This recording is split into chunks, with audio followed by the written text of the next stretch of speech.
Finally, the nuisance is gone. From today, we're living with my parents at my house. Matthew's words hung in the air as I stood dumbfounded in front of our demolished family home, right after my parents had passed away. What are you talking about? Have you lost your mind too?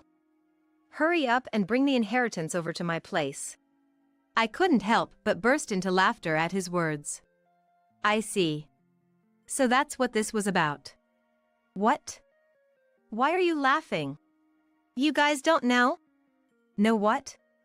As I laughed, Matthew and the in-laws looked at me quizzically.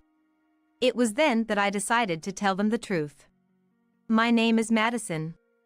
I was born the eldest daughter in a family of ordinary full-time working parents. I have one older brother. A perfectly normal family. At 29, I married my husband Matthew, and we had 2 children. Juggling work and child-rearing, before I knew it, I was already 55. Our son, Kenneth, and our daughter, Amelia, had grown up and become respectable members of society. They were both living on their own, struggling with their new careers. Now it was time for Matthew and me to enjoy some peace. It was a plain life, but a happy one. I had always thought we would continue to age together like this. But then, one winter day, everything changed. Dad was in a traffic accident and passed away suddenly. He was only 72 at the time. Our family was engulfed in sorrow, especially since Dad had been so healthy. Mom was particularly devastated, hardly able to eat. Mom, I know you're sad, but you have to eat. I kept telling Mom this over and over. I know, but I just don't have an appetite. It feels like there's a lump in my chest. My brother and I thought Mom was just going through a rough emotional patch, so we watched her for a while. But then, Mom's weight started to drop rapidly in just half a month. Worried, I decided to take her to the hospital. What? Cancer? I was stunned when the doctor diagnosed Mom with cancer.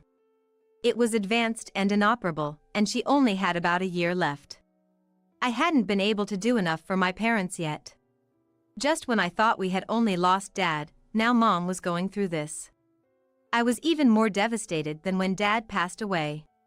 But there was no time to stay sad forever. My brother lived far away and couldn't be relied upon. So, it was up to me to help Mom. I immediately told Matthew that I wanted to live with Mom. I couldn't leave Mom alone, both emotionally and physically, in her illness. But Matthew's reaction was not what I expected. What? We just finished the funeral, and now I have to deal with your parents again? Matthew said this with a sigh, sounding annoyed. You don't have to say it like that. Isn't it enough to just drive her to and from the hospital? Why do we have to live together? I think she'll feel lonely. If it's not okay, maybe I can live at my parents' house for a while? I suggested. Then, Matthew said indignantly. What? And who's going to take care of my meals then? I'll come over to cook, of course. What about cleaning? Laundry? Who's going to do all that? I was rendered speechless. I intended to do what I could, but I couldn't handle everything as usual. His pointed remarks hurt. I couldn't argue back if someone said that my desire to help and nurse Mom was just my selfishness. I knew Mom would probably hesitate and insist that everything should stay the same. But I desperately wanted to show my filial piety. Fine, but I'm not helping with anything, understand? Matthew grudgingly said this to me, who was silent. Although his attitude was arrogant, he had ultimately given in. I'm sorry, and thank you. Even though I thought he was being quite terrible, he had agreed to my request. I held back my desire to retort and expressed my gratitude. Despite the disagreement, Matthew and I started living with Mom at my parents' home. We had been living in company housing provided by Matthew's company. Matthew was an only child. Thomas had expressed a desire to live together, so there were no plans to buy a home, and eventually, we were supposed to live in the in-laws' house. While he was still working, the company housing was more convenient for commuting, and the rent was only about $300 a month, not a significant burden. However, moving to my parents' house eliminated that expense, and the house was more spacious. I think living together wasn't all downsides for Matthew. As he had declared, Matthew didn't help with anything, but I was happy to be able to live with Mom. Mom seemed energetic, but she often felt weak and spent a lot of time lying down during the day. I prepare meals for Mom and make sure she eats them. I also arrange her medication. Doing all this alone would have been impossible for Mom. I'm sorry, Madison. Thank you. It's a big help to have you here. I should thank Matthew too. Mom expressed her gratitude to us many times. I hadn't told her about the harsh words Matthew had said when we decided to live together, so she seemed grateful to him as well. One evening, after Mom had gone to bed and Matthew had come home, I served him dinner and said, "About Mom's treatment." But Matthew glared at me and said, "Don't tell me about it. I don't want to hear it. I told you I'm not helping." And refused to listen. I too wanted to vent or seek advice from someone. All I wanted was for Matthew to just listen. Matthew's attitude didn't change, not after a month, nor after 2. He complained about living with my mother, acting as if he was doing a great favor by agreeing to it. His behavior became increasingly arrogant and dismissive day by day. But I couldn't really say anything in response. The stress of worrying about Mom and being considerate of Matthew was building up. Around the time when a year had passed since Mom's terminal diagnosis, her health rapidly deteriorated, and she was hospitalized. 3 days later, she passed away. Despite being mentally prepared, I was deeply saddened. My brother's family and my children rushed to support me, but in times like these, you really want your spouse by your side. However, Matthew just laughed and chatted with the in-laws in a corner, not helping with the funeral at all. My brother took on the role of the chief mourner, and we somehow managed to prepare for the funeral. But Matthew sat at the very back of the relative seats when he should be seated at the bereaved family seats. "Matthew, I'd like you to sit in the bereaved family seats." When I said this, Matthew replied, "No, I'm fine here. I'm not a blood relative after all." "But you are my husband." Then Addison, who was listening to our conversation, chimed in. "He may be your husband, but he's not your mom's son, right?" "Matthew is my son, so he's an outsider." "That's right. We're Matthew's only parents. You can sit in the bereaved family seats, Madison." Hearing the in-laws say this, I fell silent. While traditions may vary by region, in our area, it's customary for sons-in-law to sit in the bereaved family seats. As expected, when relatives noticed Matthew wasn't in the bereaved family seats, I overheard whispers like, "Did they get divorced?" It was embarrassing, and while those gossiping were at fault too, it would have been resolved if Matthew had just sat there. I felt a bit resentful that Matthew wasn't by my side, but we managed to give Mom a proper send-off. After the funeral, we returned home with my brother's family, my children, Matthew, and the in-laws. "Thomas, Addison, thank you for coming during this busy time." I expressed my gratitude to the in-laws and served them coffee. Then, they said, laughing, "Really though? First your father passed away, and now your mother. It's been quite costly for us too. But at least it's over now." I was stunned by their words. How could they say such things? I couldn't believe what they were saying. I forced a smile and left the room, trying my best to keep my composure. Then, as I walked away, I could hear the conversation between the in-laws and Matthew behind me. "Matthew, it must have been hard for you, living with someone else's family." "Yeah, Madison's stubbornness was quite a challenge. You shouldn't always give in to your wife. It's okay to say no in a marriage." I clenched my fist.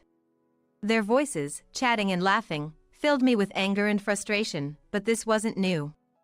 The in-laws had always been insensitive and rude. When I married Matthew, couldn't you have found someone more attractive? "I worry about the grandkids' looks," Addison declared. "They say beauty bores you after 3 days. With Madison, that's unlikely to happen," he said. Matthew laughed at these rude comments. It was a pattern with this family. Something in me snapped. I realized that neither the in-laws nor Matthew had ever said a word of comfort to me, not during Dad's funeral, nor after Mom passed. Instead, they mocked me. Matthew's behavior and attitude as a person started to raise questions in my mind. I thought I had been too considerate towards Matthew when all I wanted was to do something for Mom. If Matthew had been supportive towards me, it would be one thing. But he wasn't, and there was absolutely no reason for me to feel so guilty towards him. My growing anger was overshadowed by the ongoing laughter and chit-chat of the in-laws and Matthew in the background.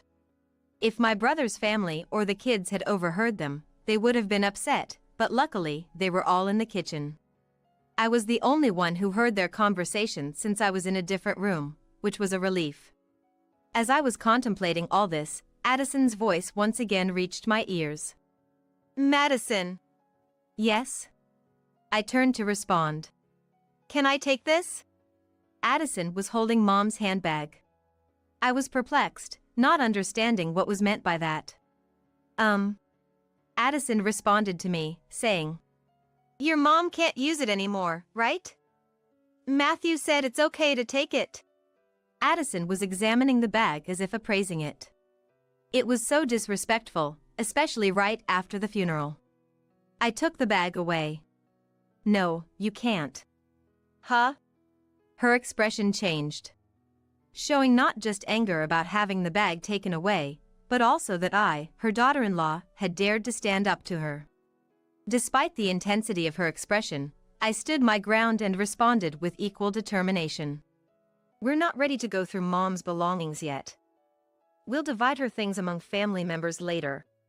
Addison was furious. What? Are you saying I'm an outsider? Didn't you just say at the funeral that even Matthew was an outsider? How does that make you family? I couldn't help but retort. Hearing my words, Matthew and Thomas also turned red. What are you saying? Apologize to Mom. How rude for a wife to say such things. Hearing the commotion, everyone else came from the other room. After all the effort we put in, attending the funeral and cremation, to be called an outsider. Let's go, Thomas. Addison yelled at me in front of everyone and left our house. Matthew, too, angrily left with the in-laws. What happened? Did you really say they were outsiders to Mom? Everyone, having heard only Addison's words, said that to me. Indeed, if only that part of the conversation was considered, it might sound like I was the one being unreasonable. However, I explained the entire situation to everyone. Not a single person blamed me. Grandma and Grandpa should have been more considerate. Dad's just the same. They've always been like that. My kids stood by me, but I couldn't forgive those three. Matthew didn't come home for a while. And I didn't contact him. I felt it wasn't right for me to apologize, and I wasn't ready to forgive. However, I knew I couldn't stay like this forever. One day, as I was pondering this, Matthew came home. Welcome back. Seeing his face reignited my anger, but I suppressed it and greeted Matthew. Then, Matthew said, It's been tough, hasn't it? His awkward attempt at consolation surprised me. Take the kids on a trip. It'll be a good change of pace. He handed me travel vouchers. I was speechless. And tears welled up. Maybe the kids had influenced him. But I was happy he went along with it. I immediately contacted my children to plan the trip. Dad did? That's unusual. They were surprised by my suggestion. It seemed to be genuinely from Matthew. I wonder if Dad feels sorry, I said, smiling. And so, I gratefully accepted the trip offered by Matthew. I'll be going then. Sure. Take it easy. Why not stay at the kids' places while you're at it? Really? I can't be away that long. It's fine. I'll relax at my parents' house, so don't worry about me. Matthew said this as he saw me off. Amelia was happy to have me visit, so before the trip, I went to Amelia's and then Kenneth's place. Since I hadn't been able to visit them while caring for Mom, I helped them a bit with household chores, like preparing some meals for them to freeze. Mom, you're not really resting, are you? But it's a big help. Thank you. Both of them were delighted to have my home-cooked meals. This was all thanks to Matthew's suggestion. Then came the long-awaited trip. I spent a relaxing time with my children at our destination. It seemed to heal the fatigue from caregiving and the sorrow of losing my parents. Although I was away for almost a week, both children returned to their homes with bright smiles. It was fun. We should thank Dad once in a while. Yeah, once in a while. But I wonder if he's up to something? Amelia said this with a joking tone. Don't say that. Dad thought about it in his own way. I laughed along with them. I planned to return home and share all these memories with Matthew, looking forward to a happy life together as a couple. But when I arrived home, I was speechless. What's going on? Where's the house? I looked around in disbelief, confirming my location. Despite being in a familiar place, my parents' house was gone. Then, Matthew appeared out of nowhere. The in-laws were behind him. They were wearing smug smiles, while I could only stand there. Matthew, what's happening? I asked Matthew, bewildered. Matthew, with a similarly unsettling smile as the in-laws, said, Finally, the nuisance is gone. Now, it's time to live with my parents at my house.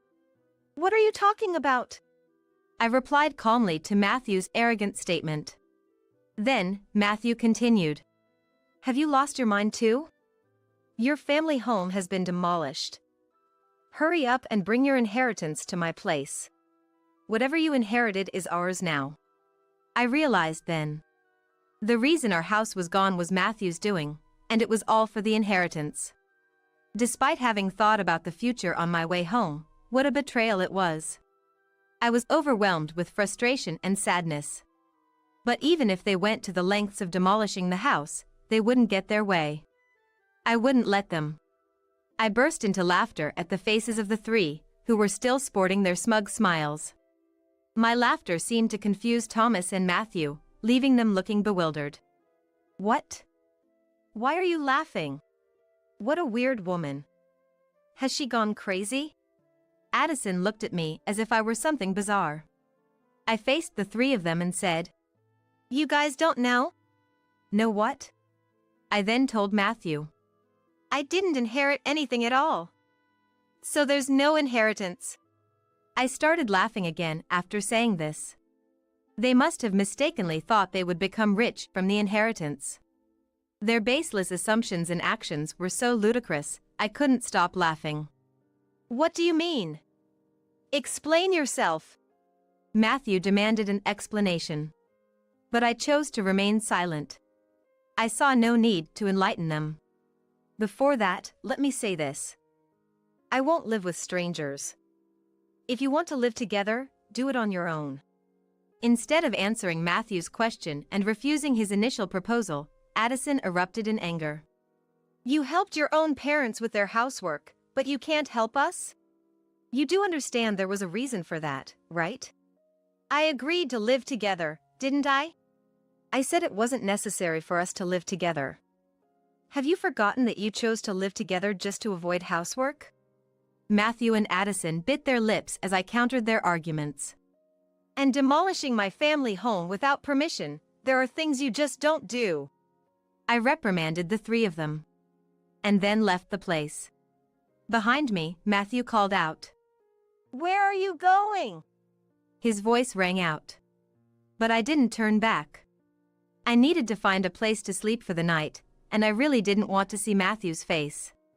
I immediately consulted a lawyer. It's not that easy to just demolish a house. The house was still in Mom's name. As I wondered which company had taken on the demolition, an unbelievable truth came to light. Matthew and Thomas had directly demolished the house themselves. Thomas had asked a friend who worked at a demolition heavy machinery, and rented heavy machinery. It was all meticulously planned. Moreover, they had given me the travel vouchers to get rid of me. I felt pathetic for being so easily deceived and was incredibly angry. Is there any way to punish these three? I asked the lawyer with tears in my eyes. The lawyer smiled kindly at me. For demolishing a house in your mother's name without permission, Matthew can be charged with property destruction, and you can claim damages. Let's start there and get Matthew and his parents to properly apologize. I nodded at the lawyer's words. The lawyer then immediately began the legal process. A few days later, after learning about the situation, an enraged Matthew called me. What's this legal notice about? Oh, you received it? You destroyed an important house, so naturally, you need to compensate. Compensate? We told you we were moving into our family home. We demolished a house nobody was going to live in. Instead of compensation, you should be thanking us. Now, bring whatever inheritance you have and come back home. Matthew arrogantly retorted. Thank you for demolishing my house without permission? Don't make me laugh. And as for bringing the inheritance, there's none to bring since I didn't inherit anything. I shouted back at him over the phone. Matthew remained silent. It seemed he was startled by my raised voice, something unusual for me who rarely shouts. The reason I laughed when the house was demolished was precisely this. I had spent a year living with Mom. It was obvious we would have discussed inheritance. I had said to Mom, I don't need anything. Give it all to my brother. So, my brother inherited everything, including the cash and securities. Instead, he had offered me the house, saying he lived far away and couldn't manage it. If I wasn't going to live there, it could be rented out. And so, I was supposed to inherit the house. Either you and Thomas restore the family home to its original state, or pay the amount specified in the notice. This amount! I'm being generous by offering a settlement. If you can't pay, I'll file a complaint and sue you. I spoke firmly. Sorry. I didn't expect you to be so angry. Of course I'm angry. Matthew started making excuses. He had thought that if my family home remained, he couldn't live with his parents. Thomas, in particular, had been hoping to live together for a long time. He took a liking to Kenneth and seemed to want to live with him. It was Matthew who refused to live together at that time, citing the difficulty of commuting, but the in-laws seemed to be under the impression that it was I who was against it, unaware of the real reason. So, they thought demolishing my family home and taking the inheritance would force me to move in with them. However, hearing this now didn't make it any more forgivable. So, please forgive me. I didn't mean any harm. Dad is remorseful too. If you're truly remorseful, then accept the settlement. I said this and hung up the phone. Matthew kept calling and sending messages, apologizing. If you're sorry, then just transfer the money quickly. I pushed Matthew away with these words. I knew the family home couldn't be restored, but demanding compensation was the only way I could process my feelings. Afterward, I stayed at Amelia's house. My brother's family and my children were aware of the situation. Even though my brother must have been angry about the house being demolished without permission. I won't interfere, but I'll help if you need it. Do what you think is right, Madison, he said. Everyone condemned Matthew's actions and supported me. A month passed without any payment of the deposit or damages. And there was no contact from Matthew. I couldn't rely on Amelia forever. I wanted to get the money and at least establish a stable living situation. Contrary to my wishes, something unbelievable happened. It was revealed to me through Amelia's casual remark. This apron looks like Grandma's, doesn't it? Amelia said this while showing me her mobile phone screen. Upon seeing the screen, I was taken aback. It was a free market app's product page. The apron that Amelia said resembled my mom's was actually a unique one I had made for her. How can this be? That is Grandma's apron. I made it, so I'm sure of it. What? Amelia quickly started checking other pages. The seller seemed to have recently registered, with 0 transaction counts and ratings. There were nearly 30 items listed for sale, and to my shock, all of them belonged to Mom. I immediately realized what was happening. It was Matthew's doing. He was the only one who could have taken Mom's belongings after demolishing the house. I called Matthew right away. What's with that app? App? Matthew responded with an air of inconvenience. Fuming, I didn't let him play ignorant. Don't play dumb. You're selling Mom's things, aren't you? Cancel those listings right now. Then, Matthew seemed to panic. What? No, it's not me. Who else would do such a thing? I'm coming over to get everything back. I hung up and immediately headed to the in-laws' house with Amelia. Where are Mom's belongings? As soon as we arrived at the in-laws' house, I called out for Matthew. We were met at the entrance. I don't know anything about it. Dad, tell the truth. Amelia backed me up, confronting Matthew. He looked troubled. As we were talking, the in-laws noticed our presence and came out. Oh, Amelia, you're here? Addison seemed pleased to see Amelia. But Amelia, visibly angry, confronted her. Grandma, tell Dad to be honest. Honest about what? It seems Dad is selling Grandma's stuff that was left when she passed away. At Amelia's words, Addison laughed. Matthew, looking troubled, furrowed his brow and repeated. It's really not me. Then, Addison said loudly. Matthew is selling them? That's impossible. But because I'm the one selling them. I felt as if the blood had drained from my face at her words. Matthew must have known. He looked at Addison with an expression that screamed trouble. Even as Amelia stood there in shock, Addison seemed cheerful. What did you say? It's quite a lot of work, you know? I have to pack things carefully and take good photos for the listings. Addison talked about the app as if it were an enjoyable hobby, seemingly oblivious to the fact she was selling stolen items. Had to restrain myself from lashing out at her. Cancel the listings. Those items aren't yours to sell. Amelia, now red-faced and teary, pleaded with Addison. But Addison looked displeased. What's the big deal? I've found a fun hobby. I use what I can and sell what I can't for a little pocket money. It's good for preventing dementia. Besides, I'm the only grandma left. Amelia, you want me to stay healthy and live a long life, right? Addison said this without any hint of remorse. Even as we appealed to her to stop, she showed no signs of regret. If talking won't work, then action is the only option. Amelia, let's go. But it's fine. Let's leave. I practically dragged Amelia out of the house and went straight to the police station. Although I hadn't intended to report the demolition of the house, theft was a different matter. I explained to the police that Mom's belongings were stolen and being sold. They acted immediately, and the free market app suspended Addison's account. At least now, no more items could be sold. On the way back from the police station, I called Matthew.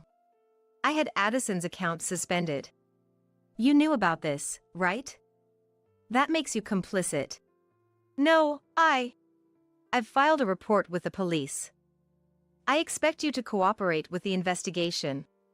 Matthew became frantic at my words. But we're family. Please withdraw it. Family? You still haven't paid for the damage you caused to my house, and I don't see any signs of remorse. Matthew was troubled by my angry retort. However, I wasn't heartless. Despite everything with the in-laws, there was a history with Matthew that couldn't be ignored. Sighing, I said, I'll wait for the money, but I won't forgive the theft. Everything must be returned. Also, Thomas looked quite ill. Has he been to the hospital? What? I'm not a monster. Just make sure he gets that message. I said, and hung up the phone. I saw Thomas for the first time in a while. He barely spoke and looked significantly thinner than just a few months ago. His complexion was beyond pale, almost ashen. It was clear he wasn't healthy. But that family seemed oblivious. Addison focused on selling stolen goods and Matthew only putting on a brave face for me. They lacked basic empathy. The next day, Thomas called me. I expected gratitude but got the opposite. Why are you treating me like a sick person? Planning to shove me in a hospital to get rid of me? I have to protect Addison and Matthew from you. I won't go to the hospital. He was scolding me. Here I was, concerned about him, and this was his response. I apologize if I overstepped. I was just worried. I'm not weak and short-lived like your parents. Don't insult me. His words irritated me, but a few days later, he apparently felt unwell enough to visit the hospital. The diagnosis was terminal cancer. Matthew, in a panic, called me. Dad's got terminal cancer. What am I going to do? But I just snorted in response. I don't want to hear it. Do you know what he said when I suggested going to the hospital? I'm not weak and short-lived like your parents. Do as you please. How can you be so heartless, Madison? Who's the heartless one? Did you ever say a kind word to my mom when she was sick? Reflect on your own actions. I said this and hung up the phone. As expected, Thomas soon passed away. I didn't want to hold negative feelings towards someone who passed away, but I couldn't muster any tears for him, remembering all he had done and said. After his funeral, his will was discovered. The man who insisted he wasn't short-lived had everything meticulously planned. The house goes to my grandson, Kenneth. The rest of the estate is to be split between my wife and eldest son. I was surprised to hear Kenneth's name. Thomas had always favored Kenneth and wanted to live with him. Perhaps he hoped Kenneth would live in the house after he was gone. To Kenneth, this might have been an inconvenience. You should renounce the inheritance. You don't need that house. I advised Kenneth, but he was happy to receive it. The inheritance tax was a burden, and there seemed to be no benefit for Kenneth. However, he was pleased, so I decided not to interfere further. Kenneth inherited the house as per Thomas's will. Addison seemed pleased and paid the inheritance tax. He's our heir, after all. It's only natural, she said. Well, that's not incorrect. I was a bit downcast, feeling like I had lost Kenneth, but then something unbelievable happened. Come to our place. I received this message from Matthew and immediately went to the in-laws' house. There, like me once, stood Addison and Matthew, stunned in front of the house. In front of me, on the grounds of the in-laws' house, there was a truck with Matthew's name on it, along with employees. And there, right before my eyes, the in-laws' house was being demolished. What's happening? It's my house. I can do whatever I want with it, right? Kenneth, appearing out of nowhere, watched the demolition of the family home with satisfaction. Kenneth, what are you doing? Stop this right now. Even if I stop them now, it's not like anyone can live here anymore. Kenneth, what have you done? Addison and Matthew pleaded with Kenneth. But he just laughed. Have you forgotten what Grandpa and Dad did to Mom? Kenneth. Grandma, did you apologize for what you did to Mom? Kenneth's smile vanished, replaced by a piercing glare at Addison and Matthew. The two of them sank to their knees. The heavy machinery continued to noisily dismantle the in-laws' house. I finally felt a sense of relief. Later, Matthew finally paid the damages and the security deposit using the inherited assets. It turned out Kenneth had recovered the items Addison stole from Mom, and they were safely returned to me. Mom, you have me and Amelia. Don't worry. I shed tears of relief at his words. Addison and Matthew, having lost their home and with no money left, were now back in company housing. Matthew and I left the company housing. And now, returning to it with his mother, they've become the talk of the town. People are wondering what happened. I received such a message from the wife of a colleague of Matthew, who I'm on good terms with. So, I decided to tell her the whole truth, without any deception. The two of them will probably feel awkward from now on, but it's their own responsibility. Furthermore, after Matthew's resignation, the two, having lost their place to live, are now forced to economize in preparation for their new home. Occasionally, I'm considering asking my friends about how the two are faring, just for some conversation. Meanwhile, I continued to stay at Amelia's house, but then Kenneth decided to get married. He plans to build a new home. The land where the in-laws' house stood sold for a good price, which was unexpectedly beneficial. "Mom, come live with us." Furthermore, Kenneth said that to me. His wife-to-be expressed her warm welcome to the idea, which I found very heartening. Since I couldn't stay with Amelia forever, I gratefully accepted his offer. Determined not to end up like Addison, I look forward to living happily with my new family. Hey, what are you doing sleeping here? You're not seriously going to make me bring this, are you? Looking over, I found my stepson Zach pointing at the lunch on the table. Zach, who's always particular about his food, checks the contents of the sandwich inside the lunchbox and which snack is packed with the sandwich. "Oh, I'm sorry. I've got a fever of 104 degrees. I've been tormented by a high fever since this morning but I stood up, reaching to put the sandwich in the lunchbox."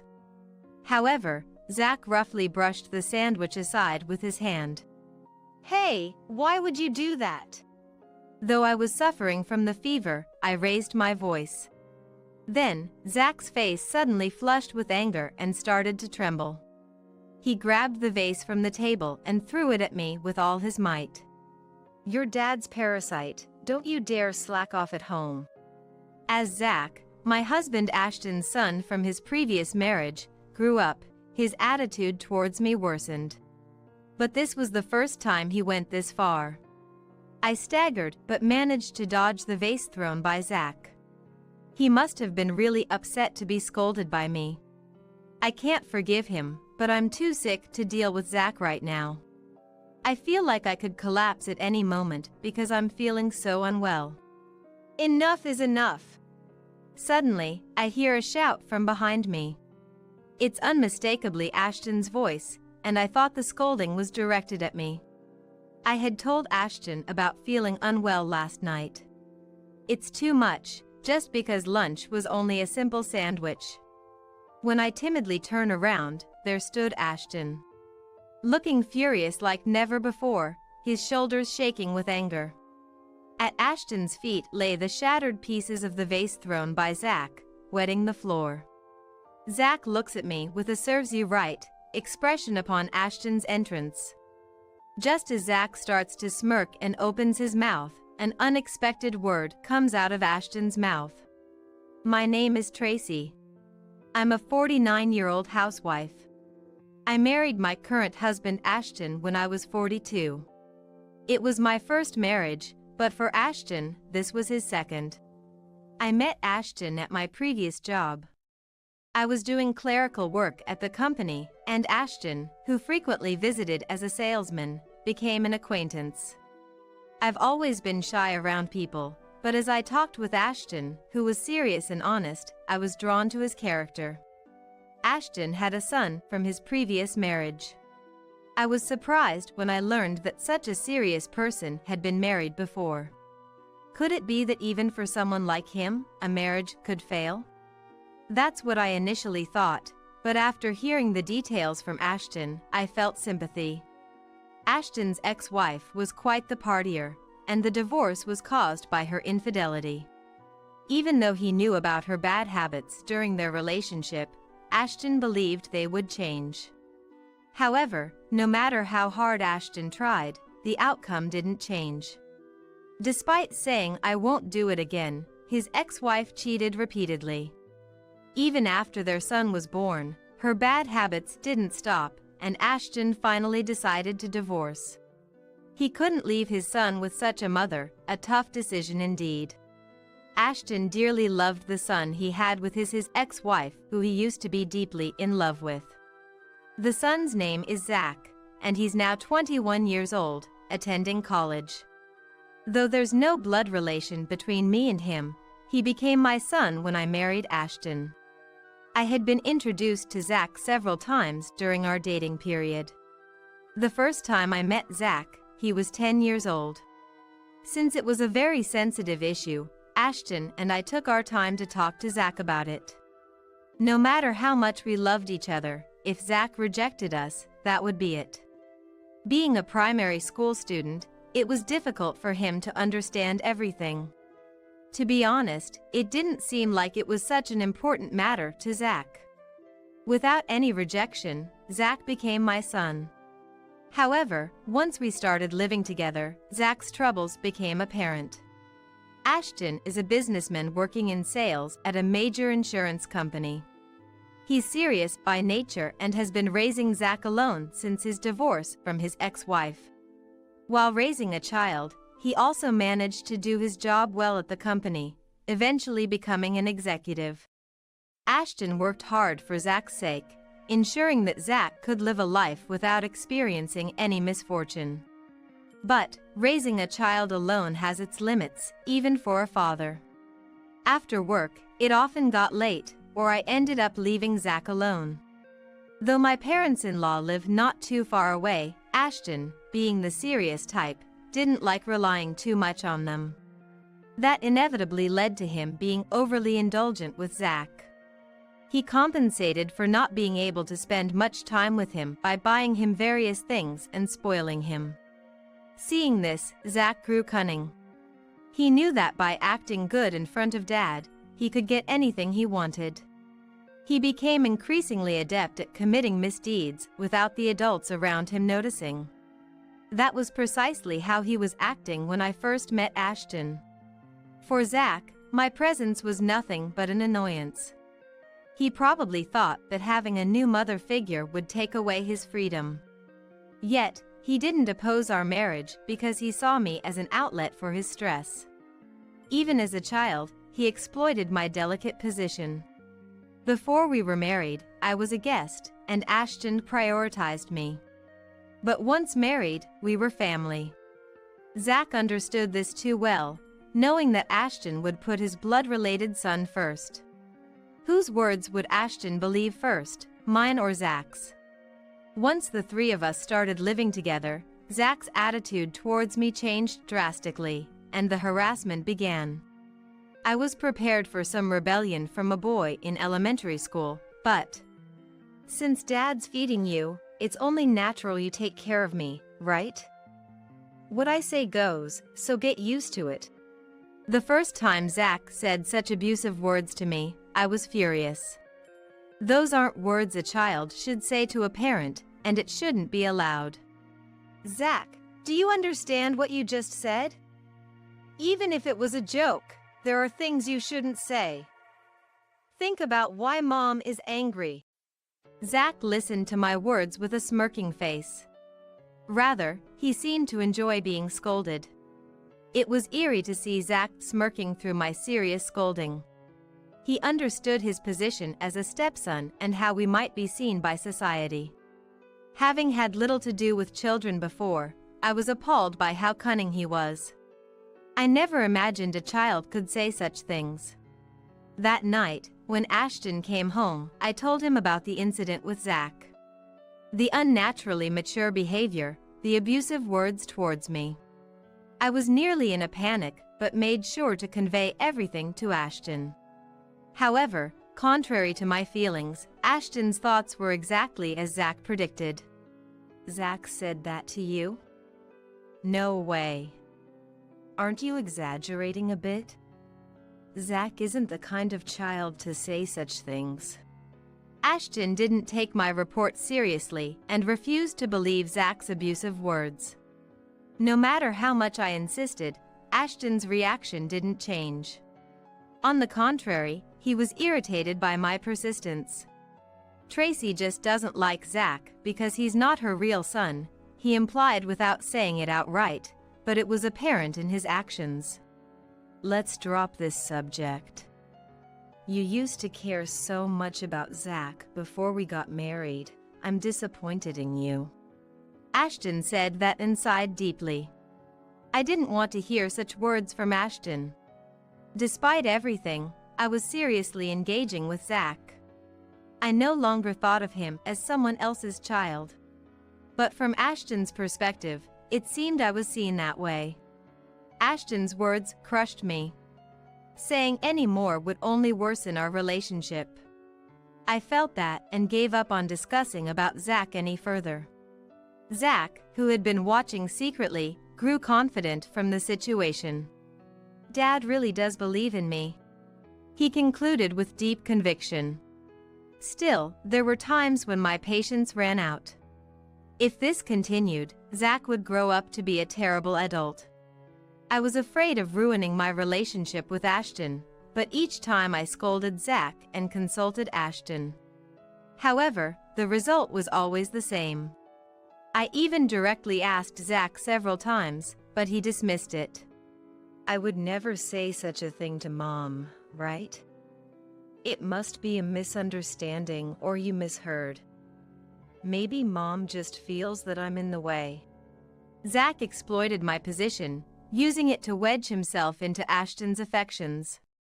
If things continue this way, Zach will keep having his way, and eventually, irreversible cracks will form in my relationship with Ashton. The parental instinct to do what's best for Zach started to be suppressed deep down. I tried to refrain from interfering in Zach's actions as much as possible, and even kept my emotions in check. I didn't want to resort to such thinking, but Zach would eventually leave this home, and I just had to endure until then. Perhaps, in time, his feelings towards me would change, and he might even apologize. In my daily interactions with Zach, I knew the likelihood of that happening was almost nil. However, I had no choice but to keep encouraging myself. And so, I continued to deceive myself, desperately enduring each day. It was around the time Zach was about to graduate from high school. Having been tutored by a top-notch instructor, Zach had secured admission to one of the most competitive universities in the state. Perhaps feeling relieved after securing his admission, he started to act even more arrogantly than before. That day, Ashton was away on a business trip that lasted several days, leaving the house empty. In the evening, after finishing the chores, I waited for Zach's return. With Ashton not around, we were supposed to have dinner together, so I prepared a proper menu as usual. However, Zach didn't return even after his usual time had passed. I hadn't heard anything, but maybe he was delayed by a class or something. Could something have happened? I sent a message to Zach's mobile phone, but there was no reply from him. Even past 8 p.m., with no contact from Zach, I didn't start dinner, waiting for him to return. About an hour later, I heard a noisy group outside the house. Feeling a bad premonition, I opened the front door, and there stood Zach, bringing along several boys and girls. What? You're home? We're gonna have a party now, so can you leave? Upon seeing my face, Zach clicked his tongue and said that. From behind, jeers like "When is it gonna start?" and "Hurry up" followed. Leave! I was making dinner, waiting for you to come home. I threw back at Zach, bewildered. It was unthinkable to allow a party with many university students at this hour. Like I care! This is my house, so just get out of the way! Zach yelled, pushing past me to enter the house. Following him, the group of boys and girls also started pouring into the house. Powerless, I could only watch the procession. Soon after, loud music began to play inside. And the students' clamor reached my ears. This would surely disturb the neighbors. I rushed through the students towards Zach, covering my ears. Turn off the music now! I shouted, trying not to be drowned out by the music.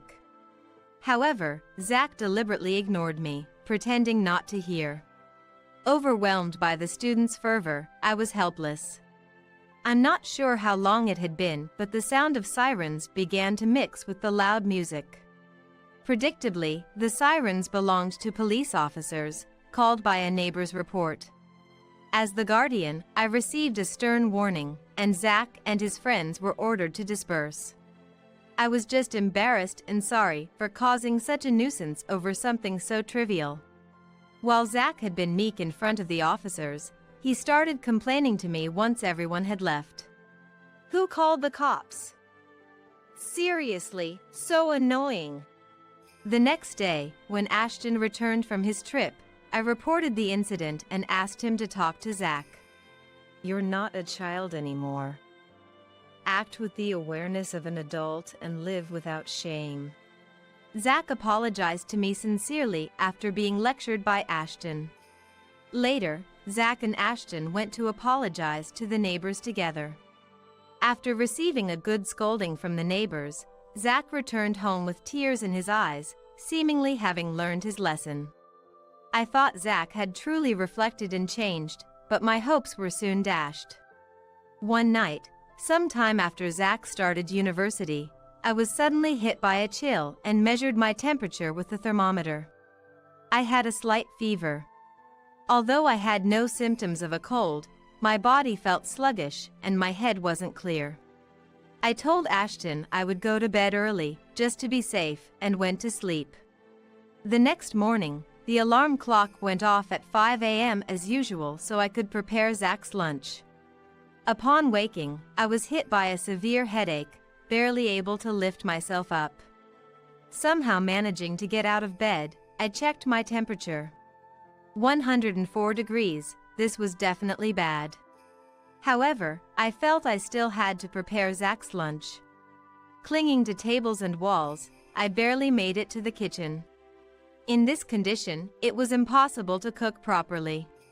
Normally, I make everything from scratch, including sandwiches along with homemade scones and muffins. I usually pack some fruits as well. But today, I decided to just make a simple sandwich with some vegetables to keep the nutritional balance in mind. Despite the high fever, I desperately finished making Zach's lunch. Maybe it was the relief of finishing the lunch, but I fell asleep for a moment in the dining chair, only to be awakened by Zach's voice. Hey, what are you doing sleeping here? You're not seriously going to make me bring this, are you? Looking up, Zach was pointing at the sandwich on the table. Zach, who's always particular about his food, checks the contents of the sandwich inside the lunchbox and which snack is packed with the sandwich. Oh, I'm sorry. I've got a fever of 104 degrees. I stood up, reaching to put the sandwich into the lunchbox. However, Zach roughly brushed off the sandwich on the table aside with his hand. Hey, why would you do that? Even with the fever, I raised my voice. Then, Zach's face suddenly turned red, and his body began to shake with anger. He grabbed a vase from the table and threw it at me with all his might. Don't slack off on housework. You're nothing but Dad's parasite. I staggered but managed to dodge the vase thrown by Zach. He must have been really upset to be scolded by me. I can't forgive him, but I'm too ill to deal with Zach right now. I feel like I could collapse at any moment because I'm feeling so unwell. Enough is enough! Suddenly, I hear a shout from behind me. It was undoubtedly Ashton's voice, and I thought the scolding was directed at me. I had told Ashton I was feeling unwell last night. This is too much, just because I made a simple lunch. When I timidly turned around, there stood Ashton. Looking furious like never before, his shoulders shaking with anger. At Ashton's feet lay the shattered pieces of the vase thrown by Zach, wetting the floor. Zach looked at me with a serves you right expression upon Ashton's entrance. Just as Zach starts to smirk and opens his mouth, Ashton shouted again. Zach, I'm talking about you! Zach stopped in his tracks at Ashton's angry voice, unable to comprehend Ashton's reprimand. Huh? What are you talking about? Dad! Zach was visibly shaken, his body trembling. Looking as if he might cry, staggering towards me. You have a fever. Tracy, you should be resting. Ashton, still glaring at Zach, approached me and told me so. Unable to grasp the situation, I too stood frozen, unable to move. Then, Ashton gently placed his hand on my shoulder. Just leave this to me.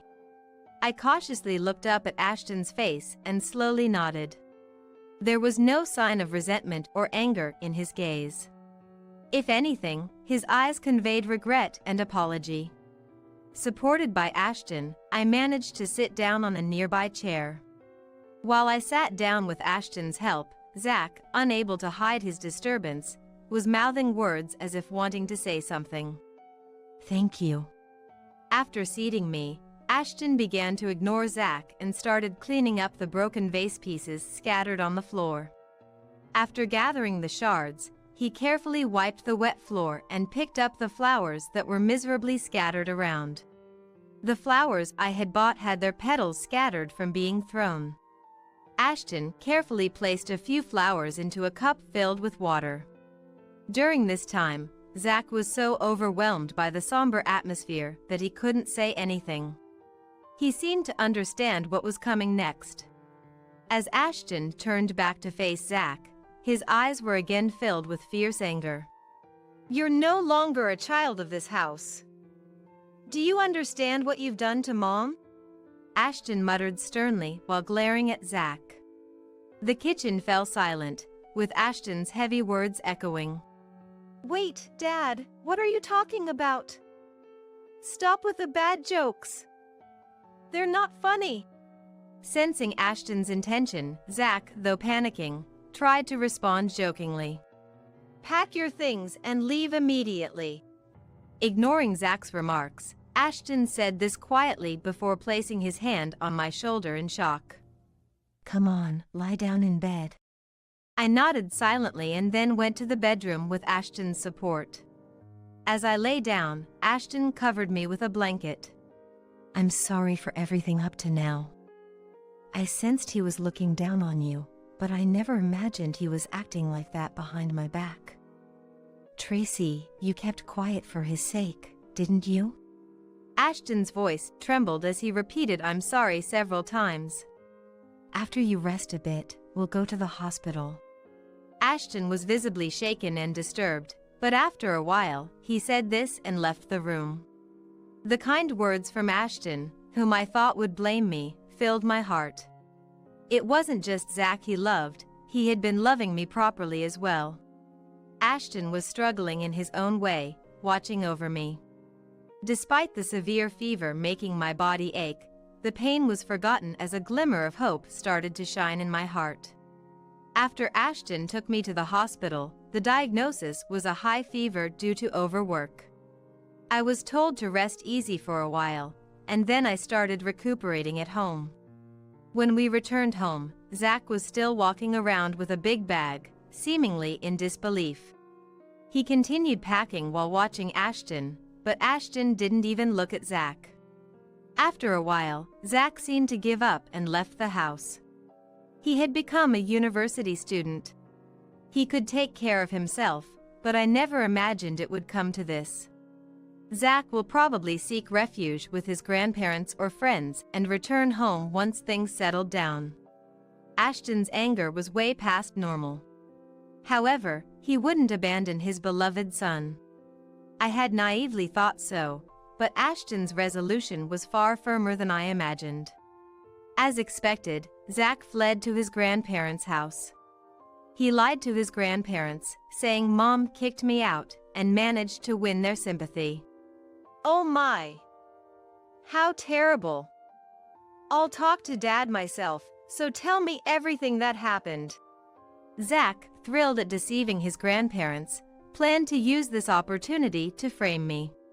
He started claiming that he had been receiving terrible harassment from me, who was not his real mother, all along. He fabricated a story about throwing the vase in a panic to protect himself during this incident. Dad is misunderstanding, he pleaded with tears, winning his grandparents over to his side. Poor thing! You can skip university today and just rest. Don't worry about Mom, I'll handle her properly. Zach, satisfied that his plan was working, proudly snuggled into the prepared bed. I'll play the role of a grandson who can't recover from the shock. Zach believed this without a doubt. However, Zach was about to face a far worse hell. The next day, Zach wore a smug face as he left for the university, while his grandparents sent him off. He thought this might be his chance to get rid of me, the nuisance. He had been using everyone to his advantage so far, thinking it was about time. Everything seemed to be going according to his plans, but as the lecture started, his belief crumbled with a noise. Zach, I received a notice of withdrawal from the university by your dad yesterday. The instructor, recognizing Zach, said this with a troubled look. The room started buzzing at those words. What? What do you mean? That can't be right. Must be some mistake. With Zach's desperate plea, the instructor said he would check and left the classroom. Zach tried to respond confidently to the gazes from around him. Don't worry, it's gonna be fine. The teacher must have confused me with someone else. Making a fuss over nothing. Yet, a bad premonition ran through Zach's mind. No way, he wouldn't go that far. When the instructor returned, he told Zach straightforward. There's no mistake. Zach, your withdrawal has been processed. With the instructor's words, the room buzzed even more, and Zach was engulfed in despair. Filled with embarrassment, Zach's face turned red, and he dashed out of the classroom. This can't be happening. What's going on? Racing down the long corridor, Zach muttered complaints under his breath. Why dominated his thoughts, slipping out unintentionally. He pulled out his mobile phone to call Ashton. However, Ashton had blocked his calls, leaving Zach unable to connect. Panicked, Zach hurried towards his grandparents' house. Upon arrival, he was greeted by the sight of his bag thrown in front of the entrance. What is this? Zach's panic intensified as he rang the doorbell. Seeing no response, he desperately banged on the front door. Grandma! Grandpa! He pleaded with tears in his voice, but there was no answer from inside. In that moment, Zach realized. He had been betrayed by his grandparents. With nowhere else to go, Zach grabbed his discarded bag and headed home. Hoping for some mistake, but the reality of the situation was clear. Sobbing, Zach rang the doorbell upon his return, and I was there to greet him. What's happening? I was wrong. Please help me. I led in Zach, who was sobbing. And he continued to cry even louder, perhaps feeling relieved. As planned, I took Zach to the room where Ashton was waiting. Zach remained inconsolable in front of Ashton, who watched silently, waiting for the crying to stop. Eventually realizing this, Zach ceased his tears. Once Zach had stopped, Ashton, still stern, finally spoke. What do you intend to do by coming here now? With those words, Zach was filled with despair again. He wasn't forgiven. There was no return to this home. You should know, Grandma and Grandpa won't let you in anymore either. I said, adding insult to injury. The plan had always been to welcome Zach if he fled to them, then to turn him away. This shock was greater than an outright rejection. It was retaliation for Zach, who had pretended to repent but betrayed my trust. He was to experience firsthand what I had endured. There's no plan to revoke your university expulsion. If you want to continue, figure out the tuition yourself. The expulsion was Ashton's decision, not something I had considered. It was to ensure Zach faced the consequences of his actions. Before marrying Tracy, I might have made you feel neglected. That's why I prioritized you over her. You were always good in front of me, and I believed you were repentant for your mistakes. Despite knowing better, Ashton had indulged Zach excessively. feeling sorry for him losing his mother and trying to compensate. But Zach's continuous disrespect and the vase-throwing incident were the last straw for Ashton. In a way, Ashton blamed his own upbringing for Zach's repulsive character. Unable to forgive the years of suffering Zach had caused me, Ashton had no choice but to believe in the harsh reality. Taking everything from Zach and casting him aside was also a punishment for Ashton himself. So, I can't get help from you anymore? I can't make it on my own. Zach pleaded tearfully, but Ashton's mind was made up. As a small mercy, Ashton handed Zach a month's worth of living expenses. In this limited time, Zach had no choice but to fend for himself. For Zach, who had been coddled and used to getting his way, this was hell. Being expelled from university meant he was off the promised elite path. Cut off from his parents and grandparents, he had to navigate life alone. The grandparents had always doted on Zach, their grandson. But after Ashton revealed Zach's numerous transgressions against me, their perspective shifted. No matter how beloved, some actions are unforgivable. At first, the word disownment seemed to baffle them a bit. But with Ashton's firm resolve and considering Zach's own situation, they cooperated. That very day, Zach rented a room in an old, dingy apartment where he could afford with the little money he had. The bath and toilet were shared, and the room was covered with thin, grimy walls. If he ever made noise with a large group of friends like before, he would be kicked out immediately. Staring at the little money he had left, Zach shed tears. He had lost his home and his family. His friends, who had always enjoyed Zach's generosity, were gone, having only used him. Zach, always unreasonable and lacking common sense, had kept his friends around with money. Now without any support, his future was bleak. He had never worked part-time before, relying on his parents for all his social expenses. Could someone as spoiled as him even manage to work? To survive, he had to find even the most grueling jobs. Thinking about this, Zach couldn't stop the tears from flowing. A year had passed since Zach left our home. Ashton started to put me first again, like when we first met. For about 10 years, everything had revolved around Zach, so we were reclaiming our relationship. I no longer had to ponder over Zach, allowing me to purely enjoy my relationship with Ashton. I'm truly sorry for all the hardship I've caused. I became blinded by my love for my son. I had never voiced it, but whenever Ashton criticized my statements about Zach, I would become physically ill from the stress. Being attacked on the point of having no blood relation felt like exploiting a vulnerability. Legally, he was my son, but that was one aspect I couldn't change. I felt devastated, as if being targeted for an unavoidable weakness. Now, Ashton and I can talk about it because Ashton himself always had this sensitive issue in the back of his mind.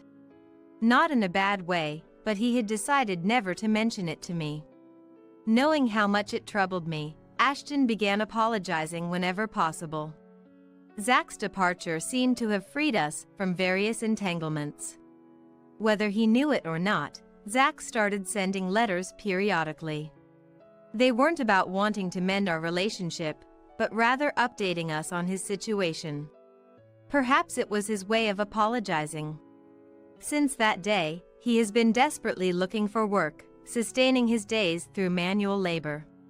Although Ashton says nothing, he seems somewhat relieved by these letters. We won't reach out anymore, but it's eased our minds. It's difficult for us to have children at our age, but it seems we can live harmoniously as a couple. There were more hardships than happiness, making everyday survival a challenge. But now, I can walk through my life, a bright and joyful one. Ah, feels so refreshing.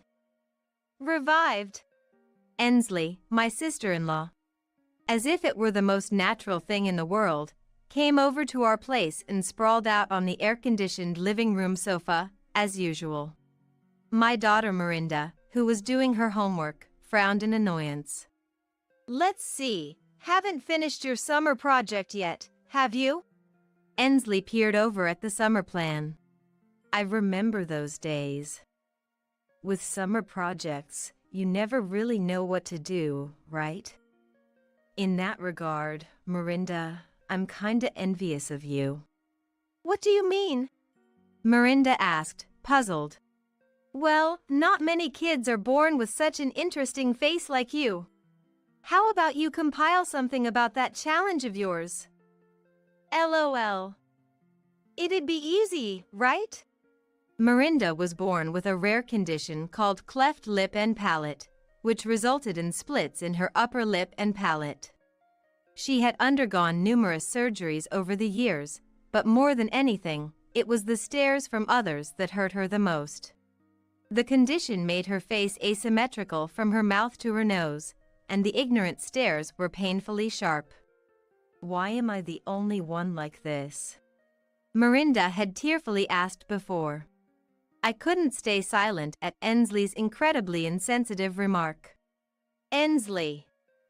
Even if we're family, there are things you should and shouldn't say. I was just stating the facts. If she compiles something about her interesting condition, everyone will be pleased, won't they? Ensley is laughing, saying Mirinda's condition is interesting. Without knowing how much pain and struggle Mirinda and we have gone through. Don't worry about what she says, Mirinda. I grabbed Ensley's arm, ready to forcefully drag her out of the house. That's when Mirinda stood up slowly, smiling, and said, Don't worry, Mom, I've decided. My name is Eleanor. I live with my elementary school-aged daughter Mirinda. My husband Dennis is a good husband and father, but he's away on work assignment. I'm home, Mom. I'll go wash my hands, then I'll help with chopping the vegetables. Saying this, Mirinda took off her mask. Nowadays, everyone wears masks when going out due to the pandemic. But Mirinda has been wearing a mask in front of anyone other than family since she was young. She must still feel resistance to showing her bare face. Mirinda was born with a condition called cleft lip and palate, which is not commonly known. It's a congenital condition where the upper lip and palate are split, occurring in about 1 in 1,000 births in the United States. Seeing our child for the first time, my husband and I were shocked but also vowed to protect her no matter what.